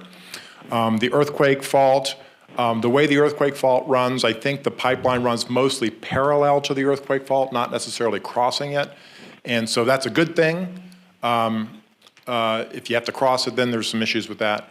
And I think it's within a mile. I'm not sure the exact distance. It's something like a mile. So obviously, whoever designs it would design it to withstand that, and that's done. There's pipelines all over California that are designed for that, so that would be designed for that if need be. And the third question, I'm sorry, what was your first one again? It's about the operations cost for the East Pipeline. Could it be improved because you've got a larger population to shoulder the burden if it's more easily connected to the three communities, Red Mountain, Johannesburg, and Randsburg? So I would probably like to stay out of that one because that's a water rate issue and that sort of thing. My own personal view is there's so few customers there that so little water would come out of the pipeline to serve those communities that I don't think it would make a significant difference. That's my own view. But again, somebody would have to set all those water rates and that sort of thing. If I may now go back and respond to Mrs. Decker's comments, thank you for those. The north versus south side of Red Rock, Randsburg Road and Garlock Road, we're trying to stay on the north to stay out of tortoise habitat because tortoise habitat comes up on the south. So we're trying to stay out of that. There are some historical issues on the north side, so we're going to have to figure out how to try to literally walk that line between staying out of tortoise habitat and staying out of the historical. But we don't want to be crossing back and forth because that obviously gets expensive too. But the reason for initially for being on the north was to stay out of tortoise habitat. Obviously that has to be refined as you get into final design. As far as the wash is concerned, yes, we're very aware of the washes, and the pipeline would absolutely be designed for all kinds of washes and that sort of thing. That's, again, engineers do that all the time. It's even big washes you go on. You got to get permits and stuff anyway, so you're going to have to probably run those designs by all kinds of other people to make sure they're protected. And your third one was, I forget. That was two of them. Did you have a third one? I don't remember, but is there not space to go between Garlock Road and the railroad? So I think that's going to be tortoise. I think that's going to be tortoise habitat too. If I can picture that in my mind, I think that's tortoise habitat. So we're just trying to stay out of that as much as possible. Great, thank you. Any other comments? Okay. Seeing none. Mr. Chairman, just in an effort to help the board, because there was a lot of discussion about how to do this, but in an effort to help the board, and there is a recommendation in the staff report from Provost and Pritchard. I think there is no approval of the process today. It's a presentation to the board, but I think what staff is looking for, Provost and Pritchard and our staff are looking for, is basically an acceptance from the board of the presentation and an authorization to proceed under separate items for the RFPs using this presentation provided to the consultants as been presented to the board. Okay. Steve, if I might add to that, sorry, Mr. Chairman, is that okay? No, go ahead, thank you. We were hoping that maybe the board would select one, just because we have it in our scope of work to do that drone survey that I was talking about on one of the three alignments, the one that's the preferred. If the board doesn't pick a preferred, which you're not required to do, then we just would have to talk to Stetson about whether we'd do that at all. We'd just work around that, but that's the only point I wanted to make on that. We were originally going to do that, which needs to be done anyway before you start design. But if you don't have a preferred, I guess we could do it on all three. It's just more expensive, or we could just not do it at all. But that's between us and Stetson. I just want to make sure that's the main reason why we were looking for a preferred, just so we'd know which one to do that survey. Yeah, and we're on board. Our concern, and we'll follow legal advice on this, is to make sure we don't go too far before we select an alignment. We need to go through CEQA environmental documentation to select a final alignment. We're very careful not to go too far before we make that decision. Okay, thank you. And I think this would be a question for Mr. Lemieux, but just to make sure that we do this correctly, I want to make sure that we have the motion right on what that would be. Would it be a simple motion on staff's recommendation, or would it be separate motions to receive and file and then select an alignment, or how would you recommend we move forward on that? All right, so my recollection is we did this as one, we recommended it as one motion, correct? For 14? I believe so. These are all bullet points under Item So- 14. Yeah, so it's possible to approve this all as one motion if somebody wants to move it that way, or, which would be just moving the staff recommendation, or you could take them one at a time if you prefer. So they might want to go through the rest of the items. So I guess that means Carol's pointing out that we may want to go through the rest of the items then. Okay. Yeah, I think we should probably do that. We'll go ahead and just move to the next section of item 14 and then move forward from there. That's okay with the rest of the directors? Great. Yes, I am Jeff Helsley with Stetson Engineers. It's very good to be here again. It's been a while since I've been to Ridgecrest. So I'll address the RFPs we have in front of you. What we're suggesting is the Provost and Pritchard has gone through the evaluation process after considering the TAC and PAC's input and ranked the central alignment the highest in that process. As Steve mentioned, we've got a grant to do planning, design, environmental work, and right-of-way work, and we have to have all of our work done under that grant by end of March in 2025. What we suggest is that the board take this alignment that's risen to the top forward for further environmental evaluation. So we've got 3 RFPs to allow us to do that. One of them is an RFP to select a consultant to do the environmental review, both NEPA and CEQA, and the environmental related permits that go with that. Their work would include field works, surveys, technical studies, do all the work required to complete NEPA and CEQA documents within the grant. There's about $500,000 provided for that in the grant for that work. We also have a request for proposal in your package for a right-of-way consultant. Mr. Davis talked numerous times about the importance of the right-of-way and understanding more clearly what the processes are, who we have to deal with and how we're going to get there. It all affects the time frame.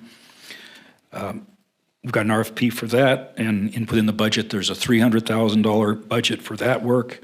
And then lastly, the environmental consultant to review this preferred alignment further was going to need more design work, so we've got an RFP for a design engineer that will provide all the engineering needed to review the alignment and ultimately to design whatever alignment comes out of the environmental review process. And that, of course, you can tell from what's been discussed, that's a large amount of work. So there's $6.1 million in the budget in the grant for that.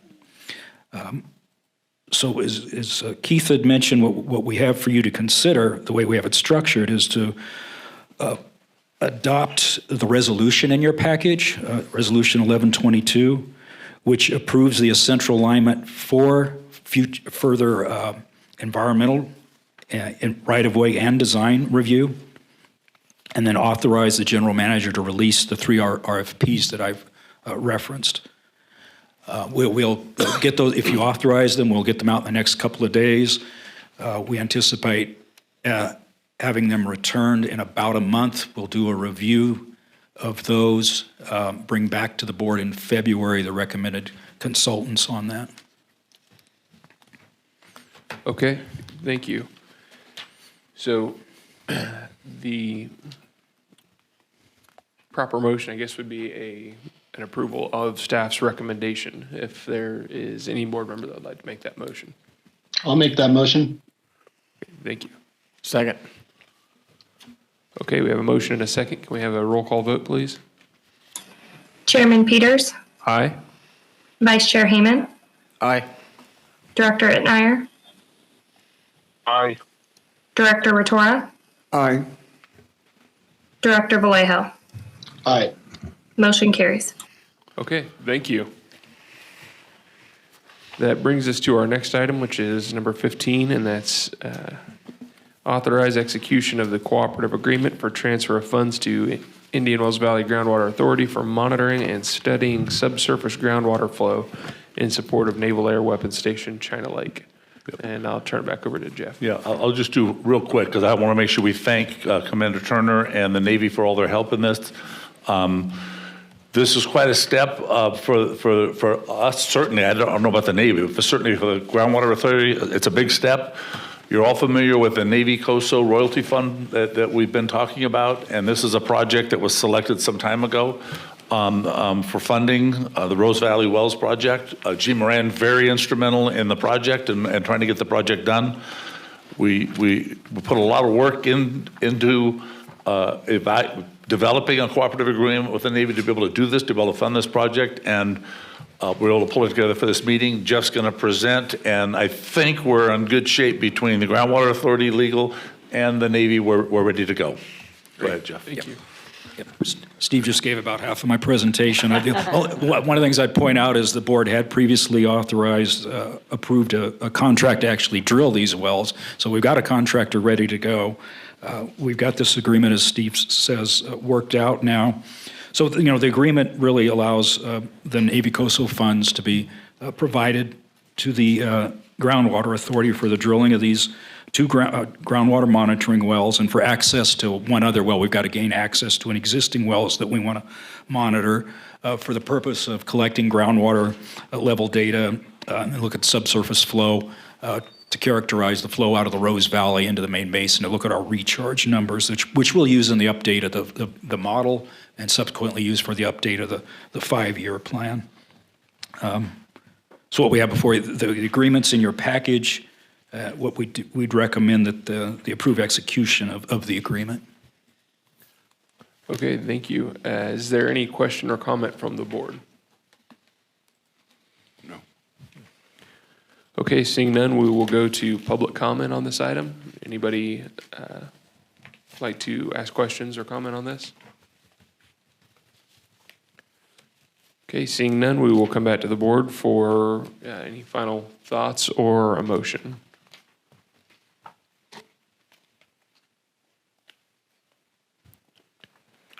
I'll make a motion to approve. Second. Okay, thank you. We have a motion and a second. Can we please have a vote? Chairman Peters, Aye. Vice Chair Heyman, Aye. Director Itmeyer, Aye. Director Rotora, Aye. Director Vallejo. Aye. Motion carries. Thank you. Our next item is number 16, and that is the approval of implementation grant round 2 projects list. Thank you, Mr. Chairman. We brought this back, the project list. There was an extension to the application process for this implementation grant funding round 2. I would only want to point out, would like to point out that this is a competitive grant process, so it's not being selective like the prior grants opportunities were, where the critical basins got some priorities. This is going to be competitive. We're not nearly as confident in this application, but we certainly advise the board to apply for it and see what we can get. So that's the process. The board has already approved the application process with the extension of the due date. Work was done with the Water District to finalize the projects list.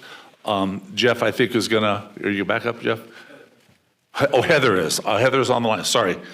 I got it. So Heather is online, gonna walk through the projects list real quick, but the application has essentially been approved by the board. We wanna get approval of the projects list and we'll submit. I think it is due midday or early morning Friday. Right, so yes, it is due. We need to get it in today. So Heather, are you ready?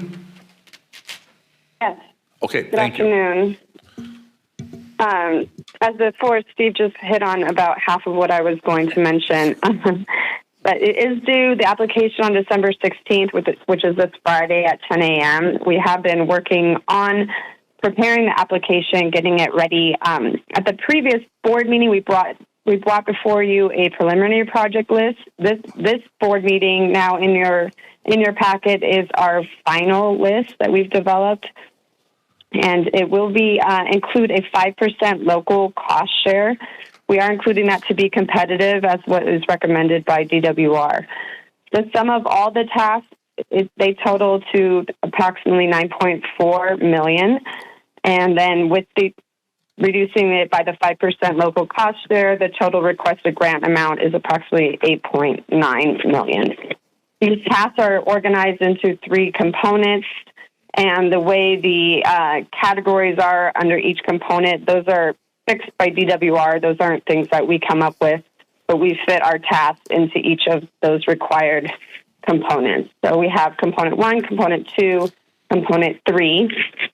Component 2 is our priority 1.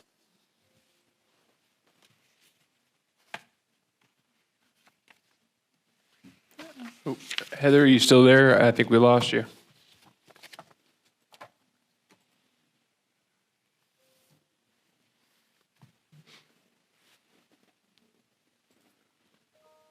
Final application in by Friday. Heather, we just got audio back from you, so we didn't hear about the last minute of your presentation.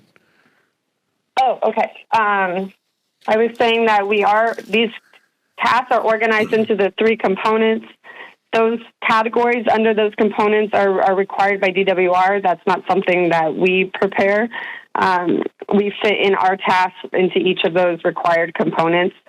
Component 2 is our priority 1. Our priority 1 projects fall under component 2. Component 3 is also very important projects that we support, but they just are slightly less as high of a priority as the component 2 projects. And like I said, the total comes up to about $9.4 million with all these projects combined. It is staff's recommendation that the board approves this recommendation of the list of projects. And we will submit that application by Friday. Great, thank you. Any questions or comments from the board on this item? Yes, I was curious, could we have a little more description on task 10?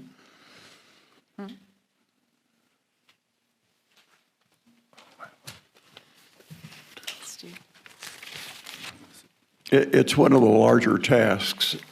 That was submitted by the Water District. It was, okay. Yes. Well, let me clarify. There's a task 10 under component 2 and a task 10 under component 3. Can you specify which one you're looking at? The big one. The big one. Yeah. I think it's the big one, Director Vitora. Has this been? Yes, but I believe that's the one under component 3, the APT monitoring well implementation. Is that yes, correct? That is to install 4 deep monitoring wells and conduct APTs in those areas where those monitoring wells are installed. Okay. And I'll just add, Director Vitora, the higher priority projects that we listed were for costs that this groundwater authority is going to incur anyway. So we're trying to cover some of the project costs that we have for the GSP first. Great, thank you. Any other questions or comments from the board on this item? Okay, seeing none, we'll go to public comment. Would any members of the public like to comment on this item? Okay, seeing none, we will return for any final questions, comments, or a motion.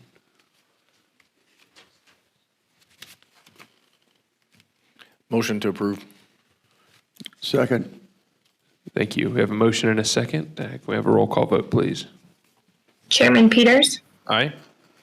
Vice Chair Heyman, Aye. Director Itmeyer, Aye. Director Rotora, Aye. Director Vallejo. Aye. Motion carries.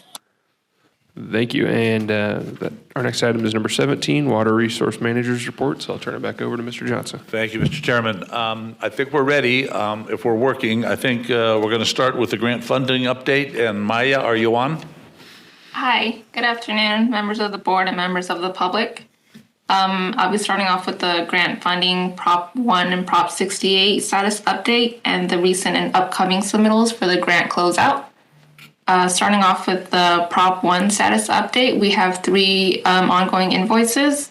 Invoice 14A with a total requested payment after retention of $64,941.88, and invoice 15A with a total requested payment after retention of $17,532.41, and invoice 16A with a total requested payment after retention of $21,059.49.59. All these three invoices are still under DWR review, and we're hoping to hear back from that soon. Next slide.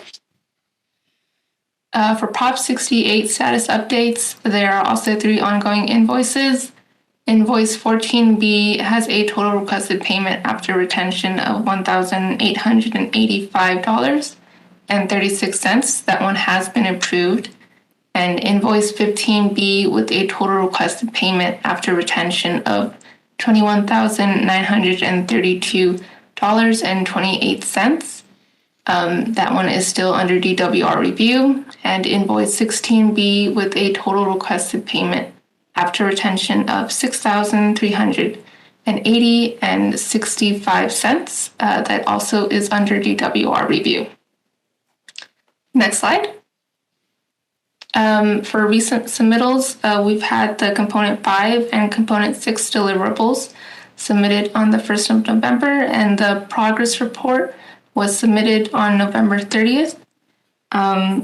For the upcoming submittals, we have submitted the draft completion report, and we are waiting to hear back from the grant manager on comments. For that one, the final completion report will be due January 29th.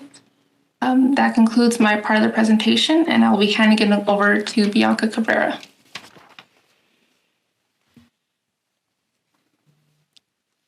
Next slide, please. All right. Hello, this is Bianca Cabrera, and I will be presenting the Sigma Implementation Round 1 Grant Status Update. First, regarding DWR grant submissions, the first progress report and invoice was submitted to DWR on November 31st, 2022. Second, as you heard in Provost and Pritchard's presentation under Board Item 14 earlier, the imported water pipeline alignment study continues to make significant progress. Accomplishments from the last month include weekly progress meetings on November 22, November 28, and December 7th, 2022, submittal of draft technical memorandum deliverables for pipeline capacity, delivery and connection points, and preliminary pipeline alignments to staff for review, creation of weighted screening criteria for use in identifying a recommended alignment, which was presented to staff on November 16, 2022, and presented at a joint Policy Advisory Committee and Technical Advisory Committee public meeting on December 6, 2022. And lastly, PMP continues ongoing coordination with Capital Corps, which includes continued dialogue with the U.S. Department of the Interior Bureau of Land Management, U.S. Department of the Interior Fish and Wildlife Service, and the California Department of Parks and Recreation. Next slide, please. As mentioned earlier, Provost and Pritchard's next steps include providing a technical memorandum and draft final report for staff review by late January. In terms of next steps for the entire imported water pipeline project, upon board authorization, staff expect to release requests for proposals for design, environmental, and right-of-way consultants, and lastly, submit the second invoice to DWR, which is due February 28, 2023. Thank you. Thank you, Bianca. I think we're down to 17B, which is GSP implementation projects. Jeff, are you going to do recycle water project? Jeff, I was just going to suggest, Jeff, that we do all of them except draft annual report and let Heather do that separately so that she can present it and then take comments. We'll take comment on the rest of the water resource manager report items first and then let Heather do the annual report, if that's okay. That'll work. Thanks. Yeah. I think you're off. Oh, there it is. I see a green light. I want to make one comment on the previous subject, which was our imported water study and the work that Provost and Pritchard has done. I put a lot of pressure on them to come to you today with a preferred alignment if they could, so that we could try and keep on schedule to utilize all those state funds that have been made available to the Groundwater Authority. And I appreciate the work they've done. Jeff Eckhart, the principal in their firm, has been very involved in this, has made a lot of resources available to help us try and do this. So they've been great about that, and they've been very transparent about some of the issues that go along with that, some of the information they didn't have, and they've always wanted to be upfront with all those things. So we're looking for their final report, hopefully in late January. I don't think that was our original schedule, but that's kind of the deal we made, is they'd do everything could to get us this today. We'll try and give them a little flexibility and get the final report into us, but just wanted to point that out. So I'll be talking about the recycled water program. The recycled water, we have an alternative study going on. I'm in the middle of reviewing the final draft report for our alternatives analysis. Our goal is to get that out not sure we'll get it out this week. Should be next week we'll have that out to our work group. As I mentioned before, it's concluded that an advanced treatment and injection project is the most feasible project. We did do a review of a well that the Water District had suggested could be used for injection of that recycled water, and have a draft technical memo out for review to the work group on that. And we'll bring that back to the board. The other item we have is the board authorized preparation of U.S. Bureau of Reclamation Title 16 feasibility study, which, if accepted by Bureau of Reclamation, gives the opportunity to get some federal funding for the recycled water project. We've been working with Trestle Technologies to look at the treatment technology that's needed there. We had a video meeting with the city so that Trestle Technologies could ask the city's consultant designing their new wastewater plant some more specific questions about that, so they understood what was happening at the wastewater plant as they looked at what water we would need to treat in the Groundwater Authority's advanced treatment process. We've been writing sections of the Title 16 report. We've reached out to Bureau of Reclamation. We want to touch base with them and just let them know where we're at, how we're approaching all these things. I'm trying to get something set up with them this week to have that discussion. And our goal is to try and have that done by the end of this month, although it's going to be cutting it very close with the work that we still have to do. That's all I had on the recycled water program. Unless there's any questions, I'll, I think, turn it over to Jean.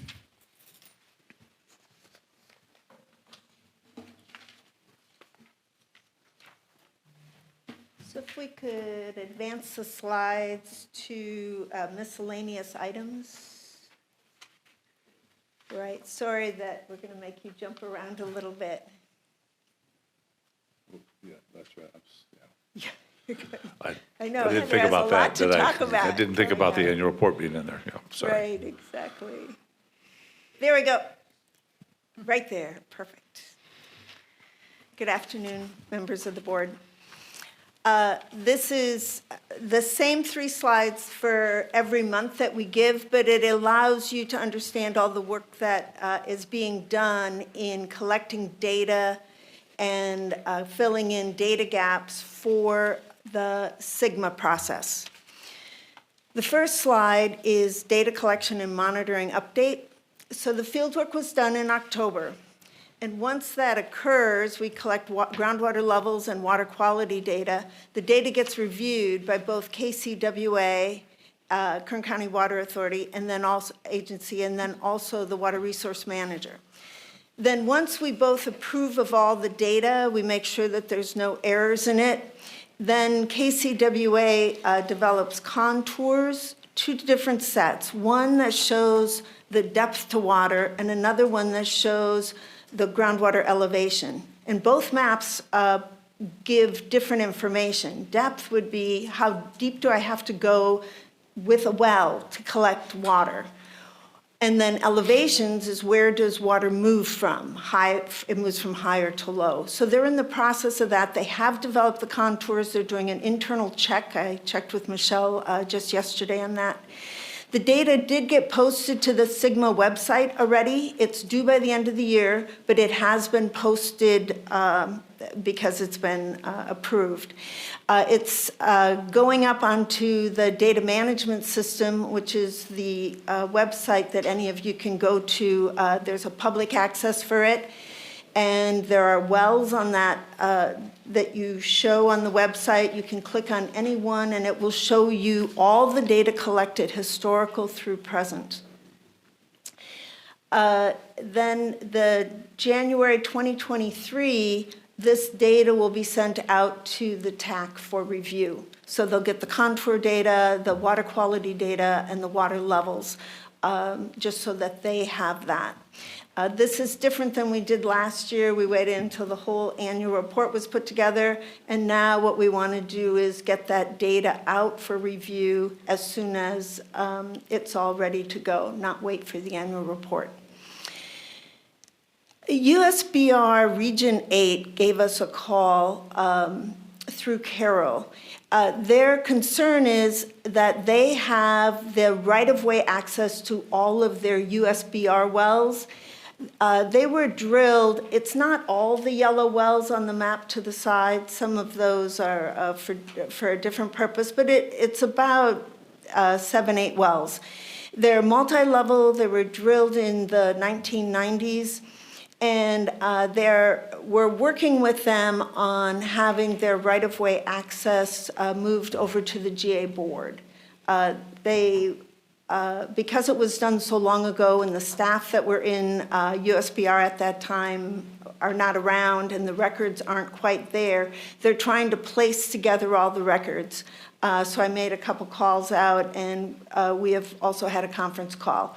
We plan on resolving the pathway forward on that in January or February of next year.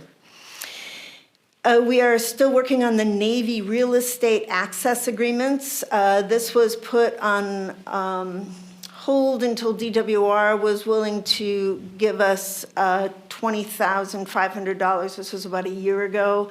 They had to give us that money to give to the Navy real estate so that they could work out the access agreements. We are on the final pieces of that access agreement. They have already reviewed 2 iterations, given us comments, and now we are stamping the drawings to send in to get that agreement. And then once that access agreement is in place, we'll be putting telemetry equipment into 5 GSP key wells on Navy property. The equipment has already been approved by the Navy about 1.5 years ago. The data management system has a new category showing 12 nested wells. So that's what the map is, and I do offer going there. I think it's a great website showing all the data. When you click the nested wells in the legend, you can click on any of these wells. They will come up with the water levels, and you can see all of the water levels in that nested well. That means a well that's screened shallow, a well that's screened mid, or a well that's screened deep, their water levels will go all on the same graph. Technically, it's an interesting graph to show where water is recharging from surface down, or where there's artesian conditions and the groundwater level deep is higher than the groundwater level shallow. And that's what you can see in these wells. You can see that there's a really good coverage of them. Next slide. The model configuration management plan has been being implemented through this whole year. And it's a very important piece for having the model, all new data that was put together since the model development for the GSP, but not included in the GSP, all that data has been being reviewed in these team meetings. The meetings, the configuration management plan says there needs to be a member of the Navy, the water resource manager, and DRI at each meeting. So just due to some vacation schedules, we were able to meet November 3rd, November 17th. We did not do a meeting on I think it was the 1st, and then we're going to be doing one again on the 15th. In addition, DRI and I had a call to work out a discussion on the items that are going to be proposed for model updates. We are hoping to have that together either in January or February for the board to review. How the configuration management plan was written for the Navy. It was a condition for using the model that we needed to have a plan that would lay out the process by which new data could be put into the model. And that plan got reviewed by the board at least over a year ago. It's still in draft form for everyone to sign, but we are moving forward with it just by the agreements that we have talked through with everyone. Once we get this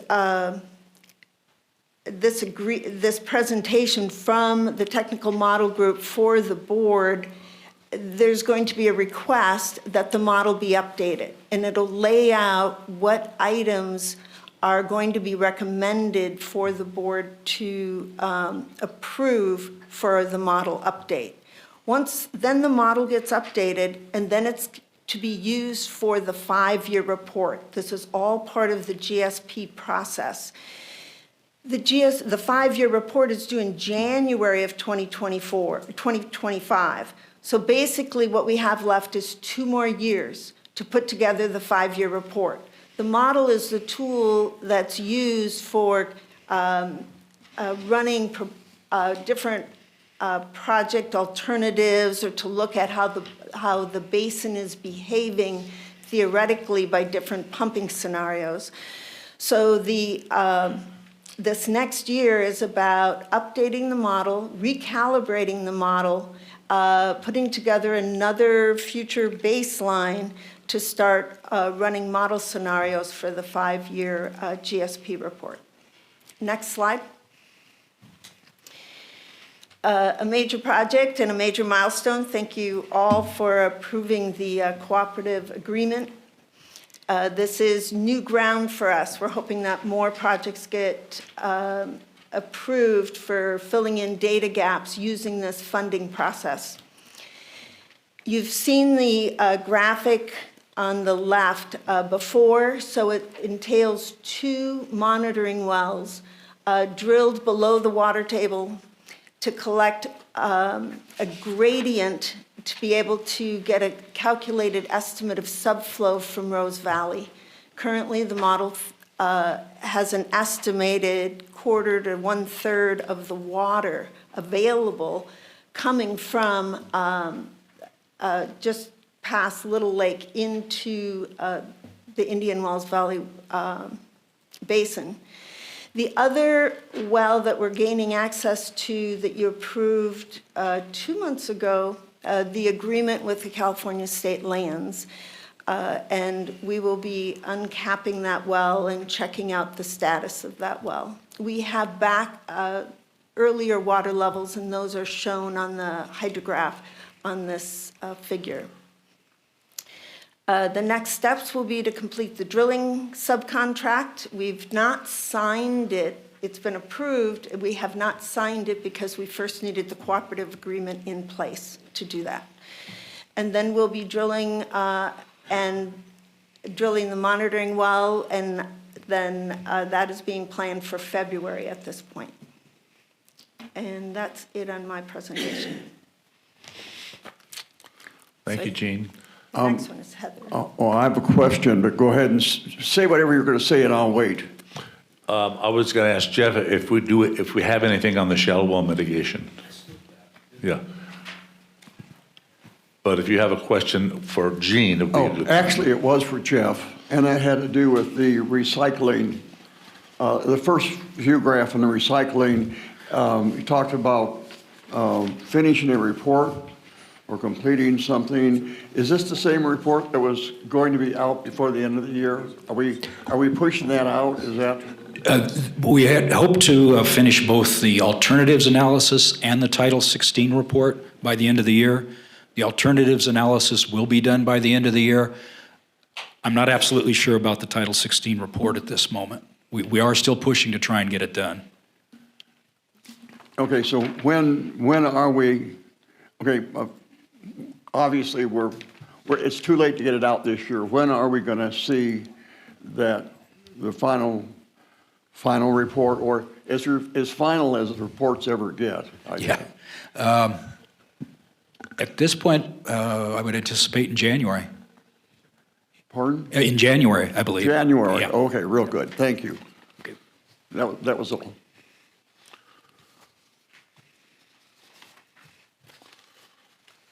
I'll give you, I'm sorry, I skipped over shallow well mitigation when I came up the first time. I should have addressed it.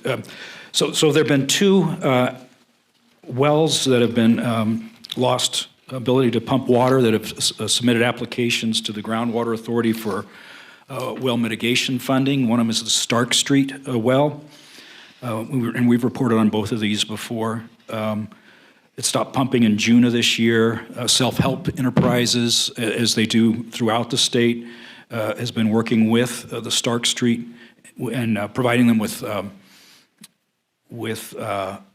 potable water in the meantime. And they also provided us with some of the water quality records that were available on the well. They weren't complete, but they're the ones that they're required to take. Self-help helped us out and got those to us. The application process requires a well driller or a well contractor to give us sort of an evaluation of the well. So we have some information to look at on behalf of the authority to see if it qualifies. We had a call with Garrison Brothers Drilling on November 29th to discuss what was needed in that report. So as our understanding, he's working on that report to provide to Self-Help and Stark Street. And when they get it to us, we'll look at it and see if one of the parts of the process is we've got to determine that the application is complete. And without that report, it's not quite complete yet. So when we have that, we'll review it and make a determination it's complete, and then complete our evaluation and prepare a report. The other well is the Heritage Village Master Community Association. Their well stopped producing in the spring of this year. They've since drilled a new well, but have applied for assistance with that. We got information, similar to the other one. We needed information from a well driller, and Garrison Brothers gave us some information on November 2nd. We've prepared a draft of the staff report that's required for that. I'd anticipated having it out. One of our steps, we need to get it to the GA staff to review, and then before we bring it to the board, it goes back to the well owner to review so they can see what our preliminary thoughts are on the situation there. I'd anticipated having it out before the board meeting. Steve actually gave me some very good comments. This is the first one of these we've done, a review of one of these applications, and Steve gave me some good comments. So we're adding some more to that staff report and hope to get it out here in the end of this week or early next week to GA staff and then out to the Heritage Village Association. Am I correct that the Water District staff has not seen what you're referring to as a staff report? No, we haven't distributed it to any of the staff yet. Okay. Yeah. But it will get distributed to the Water District staff before it comes to the board. We give it to the GA staff, which is everybody who's involved. Yeah. And the applicant. The applicant will see it too. Yep. Before it comes to the board. And ultimately it will be from the general manager. We're helping prepare the report, but the staff will review it. It'll come from the general manager to the board. I think there's an emergency program and then a primary program. One of the reports comes from the general manager and one comes from the water resource manager. That's what's in the policy. I was trying to defer it. Thank you, Jeff. So we've got up on the screen, I think Heather's ready, ready to walk through the draft annual report. We have Heather Steele on the line. Thank you, Heather. Thank you. Okay, if we can go to slide 2, the background. As most of you are aware, the annual report is a SGMA requirement to be submitted to DWR annually each year by April 1st, and it reports on the previous water year. The major components of the annual report include documenting progress towards sustainability, groundwater elevation data, groundwater storage data, and water supply data. So this year, the water year 2022 annual report is our 4th annual report and has been provided to the staff and the TAC for their review as well. And to date, we have not received any comments from DWR on any previous annual report. Next slide. These bullet points list out how the annual report is organized. It is with an executive summary, general information, progress towards GSP implementation and sustainability, hydrologic conditions, groundwater elevation data, water supply data, and other data collection and basin management tools. In addition to discussing the main topics from the above list, I'll discuss the schedule for the annual report as well at the end of this presentation. Next slide. In the progress towards sustainability report section, there's an update on each project and management action, and I will summarize the major accomplishments here from the previous water year. So for management action number 1, which is allocations, transient pool, and fallowing program, we did determine the preliminary 2022 sustainable yield allotment. However, that has still not been finalized for this year. Regarding the transient pool, there were, as expected, groundwater production within those allocations, and there was no transfer of any allocations made this year. And the fallowing program is still currently not funded, so it is not in place at this time. Next slide. Moving on to imported water. The GA is pursuing the purchase of permanent water rights from a seller from the W Ridge Water District. In August 22, a letter of intent was executed, and in September of 22, finance proposals were reviewed by the WBGA. There is continued discussions with AVIC regarding transfer agreements, so some progress is made with that. Next slide. And in August 2022, the GA and DWR did enter into the agreement for the award of $7.6 million for the imported water interconnection project. That's the SGMA IP grant funding, the round 1 that you hear updates each month on. Also, at the end of water year 2022, Prover and Pritchard began evaluation of the potential imported water pipeline routes, and we did hear an update today on that as well. Regarding surface percolation, the replenishment study, multiple sites were investigated, and the staff and TAC concluded that surface percolation would not be feasible in the basin due to the hydrogeology and the significant depth of water in many areas of the basin. Next slide. Regarding the recycled water project, the recycled water use alternative analysis is going to be finalized soon, and the preliminary conclusions from that determine that deep injection of fully advanced treated recycled water is the most feasible alternative for this basin. And Jeff did update you about the Bureau of Rec Title 16 program study as well. That was authorized in July of 2022. Next slide. Regarding conservation, many of the SDAC projects were wrapped up in water year 2022. Water audit and leak detection surveys were completed for the following SDAC communities: the Eastern Inyo Kern Mutual Water Company, China Lake Acres Mutual Water Company, Searles Domestic Water Company, South Desert Mutual Water Company, and West Valley Mutual Water Company. Also, in water year 2022, towards the end of the water year, the water shortage contingency plans We began developing those for the following SDOT communities: China Lake Acres, Eastern Inyo Kern Mutual Water Company, Inyo Kern Community Service District, and West Valley Mutual Water Company. Next slide. The update on the shallow well mitigation program. In March of 2022, the program was expanded to include emergency assistance.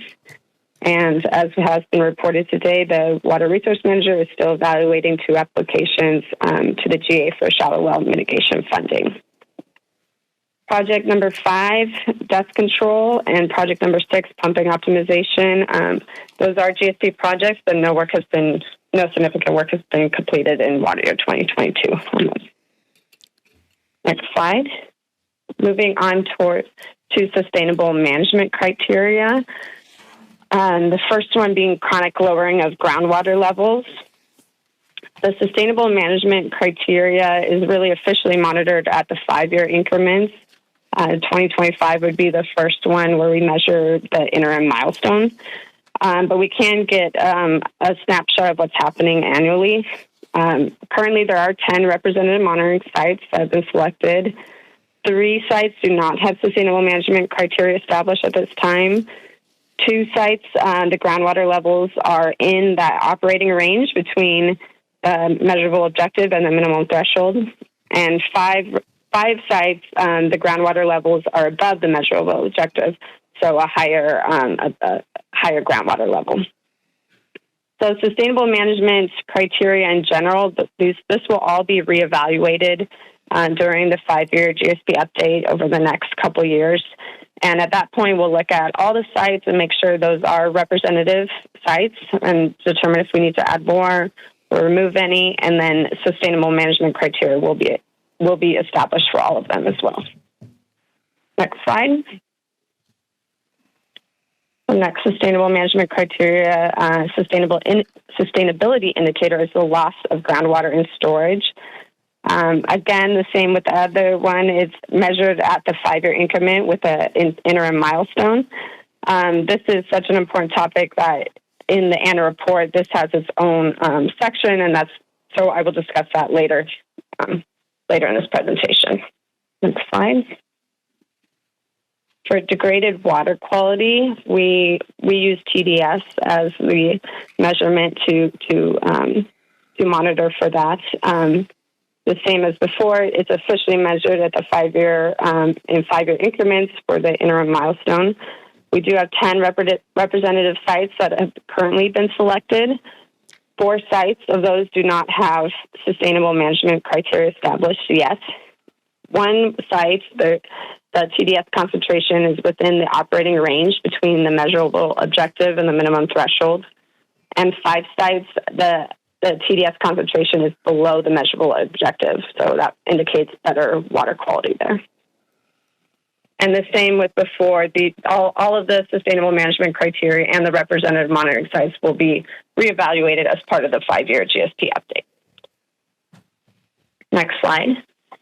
The next sustainability indicator is land subsidence. New INSAR data was released on the Sigma data viewer for water year 2022, and it indicates that land subsidence has not occurred in the basin for this past water year.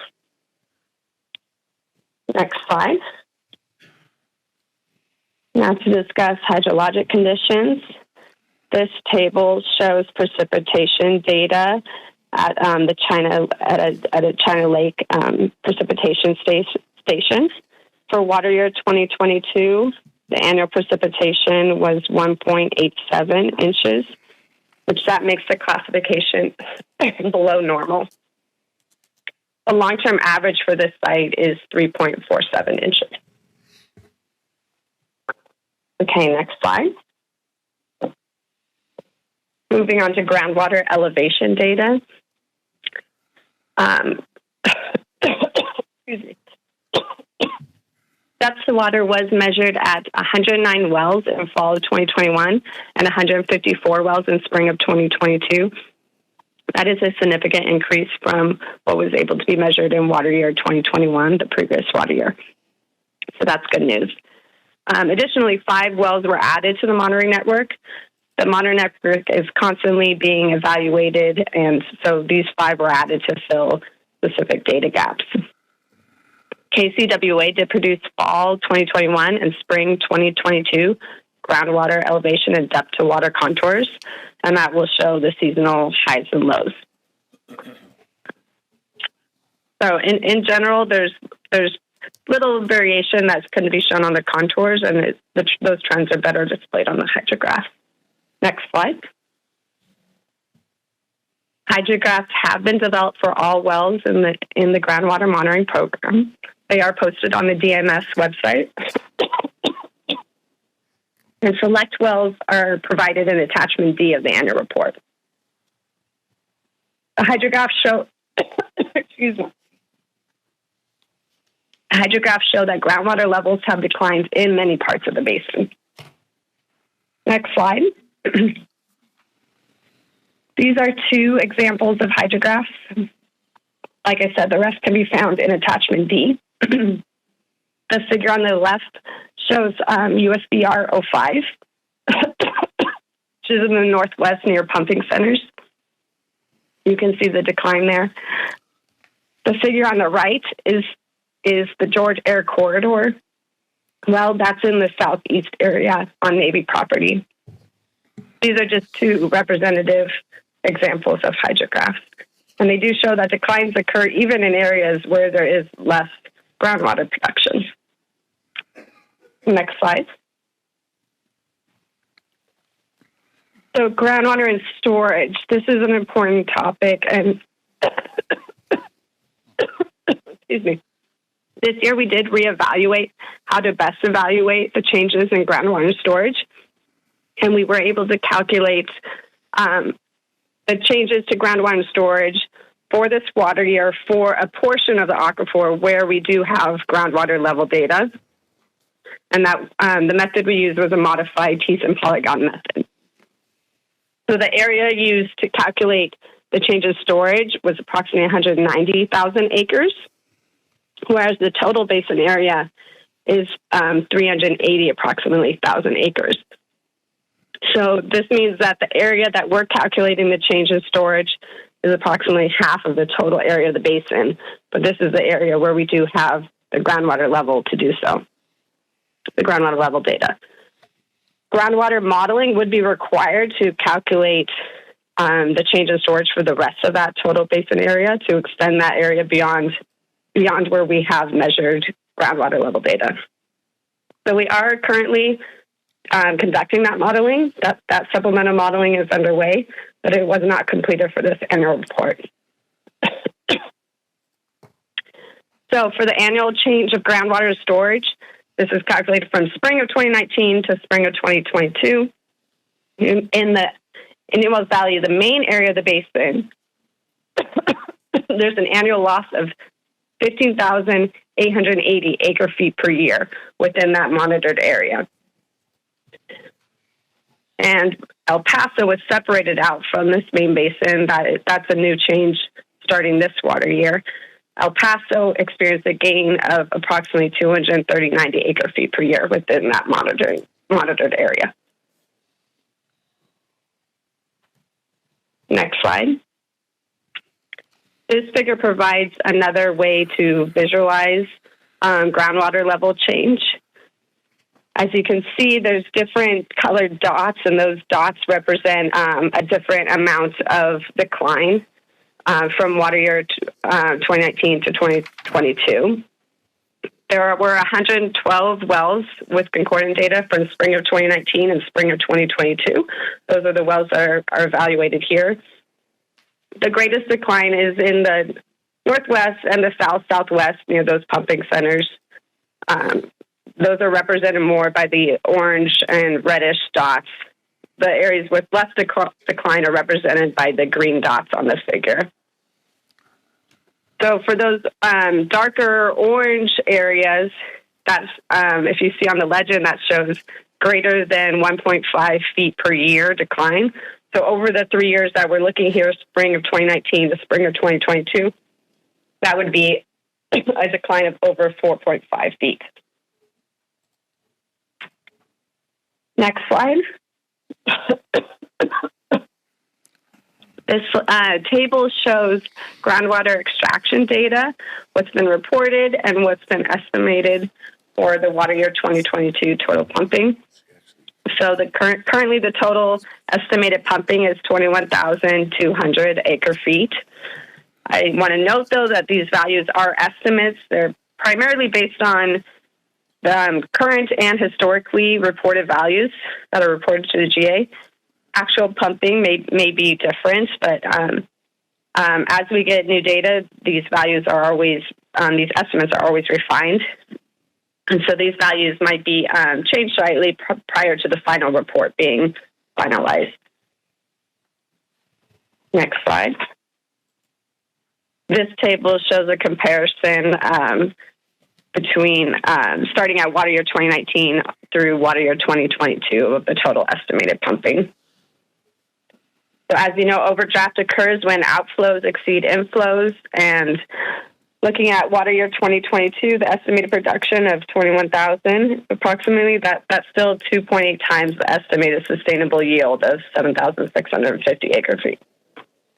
So overdraft conditions are certainly continuing. Next slide. For recycled water use, this table shows the estimated water 2020 use, which is 1,340 acre feet. That this recycled water is used for golf course, landscape irrigation, agricultural irrigation, and it does maintain the habitat of the Mojave Chewy tub. Next slide. So combining the groundwater production and the recycled water, the total estimated water use for water year 2022 is 22,540 acre feet. Next slide. So there are certainly many other data collection tasks that occur each year. I'm going to just briefly go through some of those other tasks. We do annual water quality testing. That's ongoing. The Rose Valley monitoring wells, Gene reported on that earlier today. And we are working on getting that finalized. The El Paso monitoring well was completed, and during water year 2022, we did install some additional equipment on that well. The brackish water investigation by the water district is still in progress, and they're looking at developing a pilot-scale RO treatment plant currently. Next slide. The numerical model is being updated, and the technical modeling group has been looking at that data and are going to make the recommendations for model updates and revisions. The DMS, the data management system, is always being updated and maintained. You can go there and see the most up-to-date data. Precipitation data and stream gauge data collection is ongoing. Significant work has been done on groundwater dependent ecosystems. The monitoring network and monitoring protocols were developed, and additional sites were identified after some field visits. Next slide. So in November 2022, this initial draft was prepared. The comment period is November 11th to January 13th of next year, 2023. All these comments that we receive, they're going to be carefully considered and incorporated into the annual report as appropriate. February 8th, we will come back to the board with a revised draft and present that to the board, and it will all be finalized by April 1st when it needs to be submitted to DWR. Next slide. I just wanted to end on a few other ongoing tasks that are happening that are not necessarily in the annual report. The 5-year GSP update, we're still working on that. We have, as Gene said, the next 2 years, because that'll be due January of 2025. Critical for that is that CMP model process.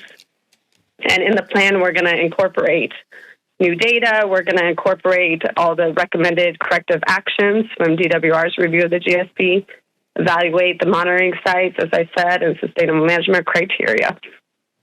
So through that process, TAC engagement will be critical. That completes the update on the annual report. Thank you, Heather. You can get a drink of water now.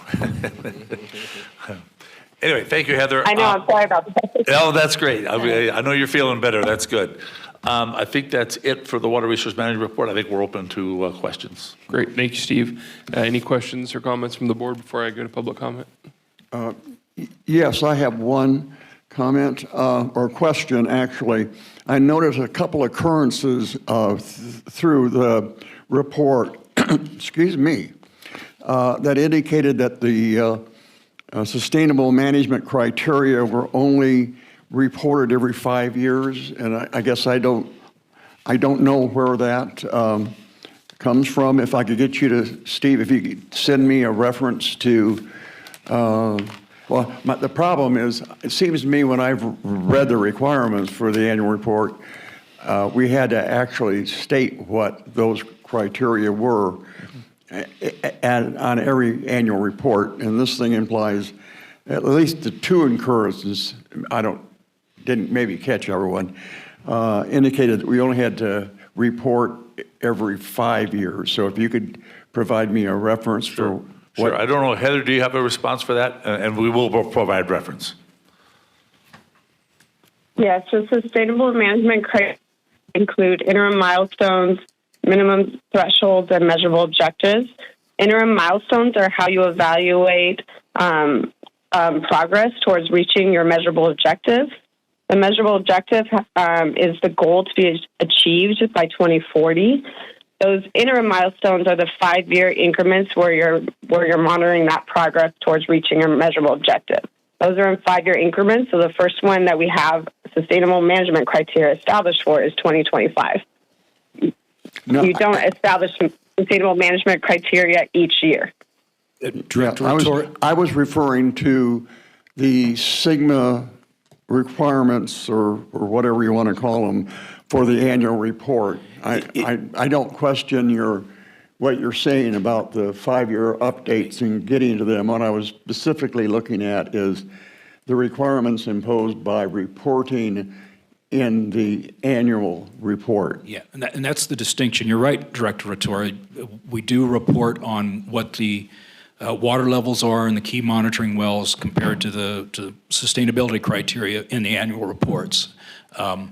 Heather's referring to when do you consider whether you're in compliance or how you're really performing, and that's a requirement every 5 years. But we do report on it annually about where we're at.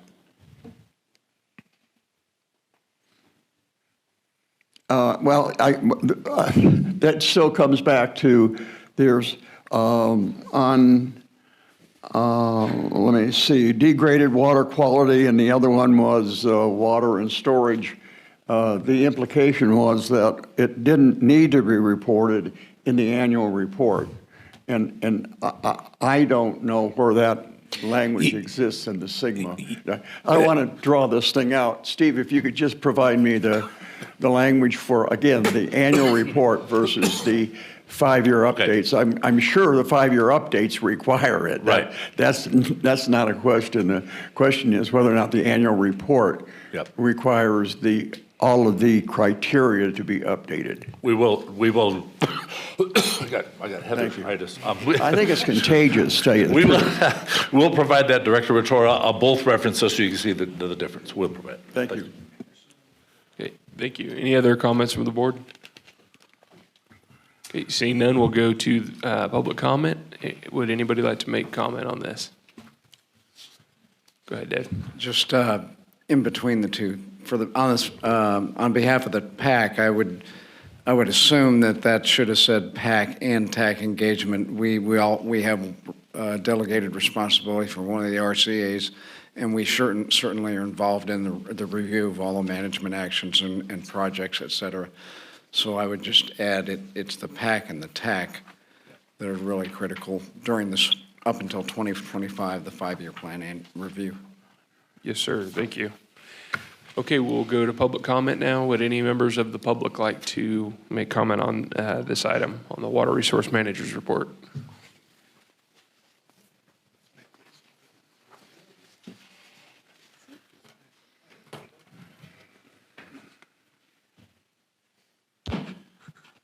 Don Decker, member of the PAC. I would like to emphasize, I guess, the importance of the annual report, and I would like to congratulate Stetson for a significant improvement in the annual report from previous times. The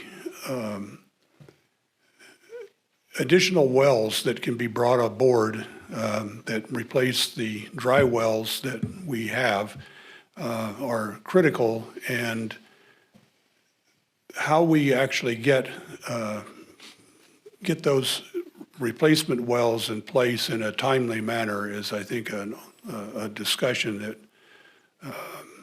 needs to be taken for this board. The cost is non-trivial. The wells that I'm talking about are not that many, but they need to be replaced, and they need to be replaced, now. Many of them are wells that we have data for 20, 30, 40 years, and they're dry. So we've lost, a critical piece of information for the health of the aquifer in the basin. That's all I've got. Thank you. Thank you. Any other comments on the Water Resource Manager's report? Okay, not seeing any. Thank you, Steve. We'll move to item number 18 now, and that's the General Manager's report. I'll turn it over to Carol. Thank you, Mr. Chairman. So you have in your packet our financial statements for November. I think everything's in order, tracking well as far as expenditures to budget, but if you have any questions, I'm happy to answer them. We also have in the packet our report from Capital Core Group. There is, I think, their regular report as well as an annual, or they call it an after-action report for their activities and their accomplishments during 2022. And I'm not sure if we have anybody from Capital Core still with us on the line, but in your packet, there's a really nice summary of the things that they've worked on for us over the year.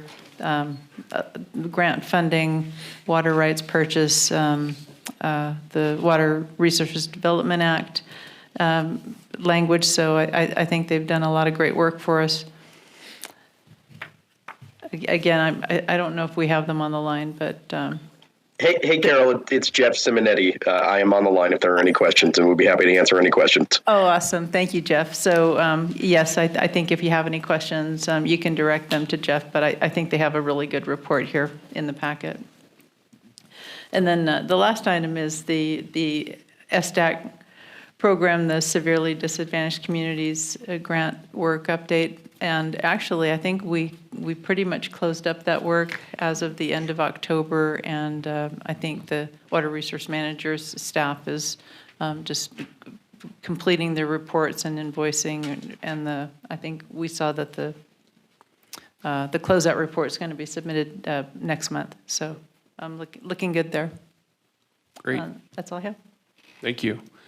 Any questions or comments from the board? Okay, seeing none, are there any members of the public that would like to comment on the General Manager's report? Okay, not seeing any. Thank you, Carol. And we'll move on to our last item, and that is the PAC and TAC report. We were busy. We had 2 committee meetings since the last meeting of the GA itself. 2 special meetings, I would say. One on 30th of November, and then one on the 6th of December.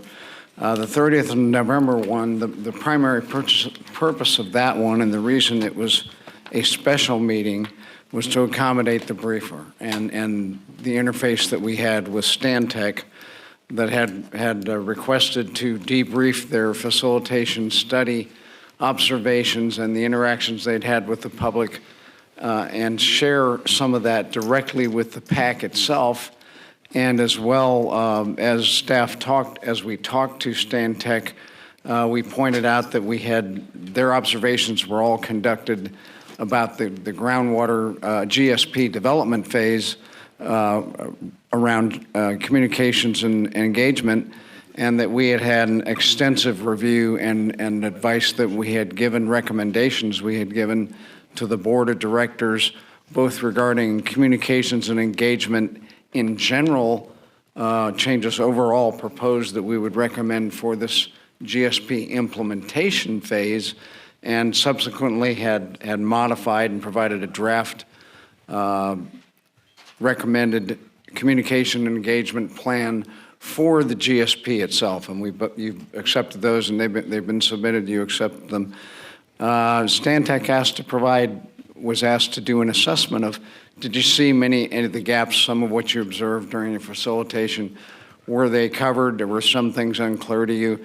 And in addition to that, they also provided us a list of they used a methodology derived by the Center for Public Policy at Sacramento State University to assess community collaboration and methods and cooperation. What's the word I'm looking for? Conditions for collaboration. That was what they termed it formally, conditions for collaboration. There were 6 or 7 on that slide. So that's what Lisa presented on Wednesday, the 30th. We had a good membership from the PAC, and we weighed in on all of her questions and what she had presented. She presented the output in generally and her assessment against our proposed communications and engagement changes. And there was general agreement on our desired outcomes, concerns, and challenges that she thought covered everything and were really good, and also in light of all the groundwater authorities GSAs that Stantec and she had worked on, and that some of the challenges she saw were consistent with other communities, and they were going to complete, as part of their study for DWR and the Water District, a what did they call it? A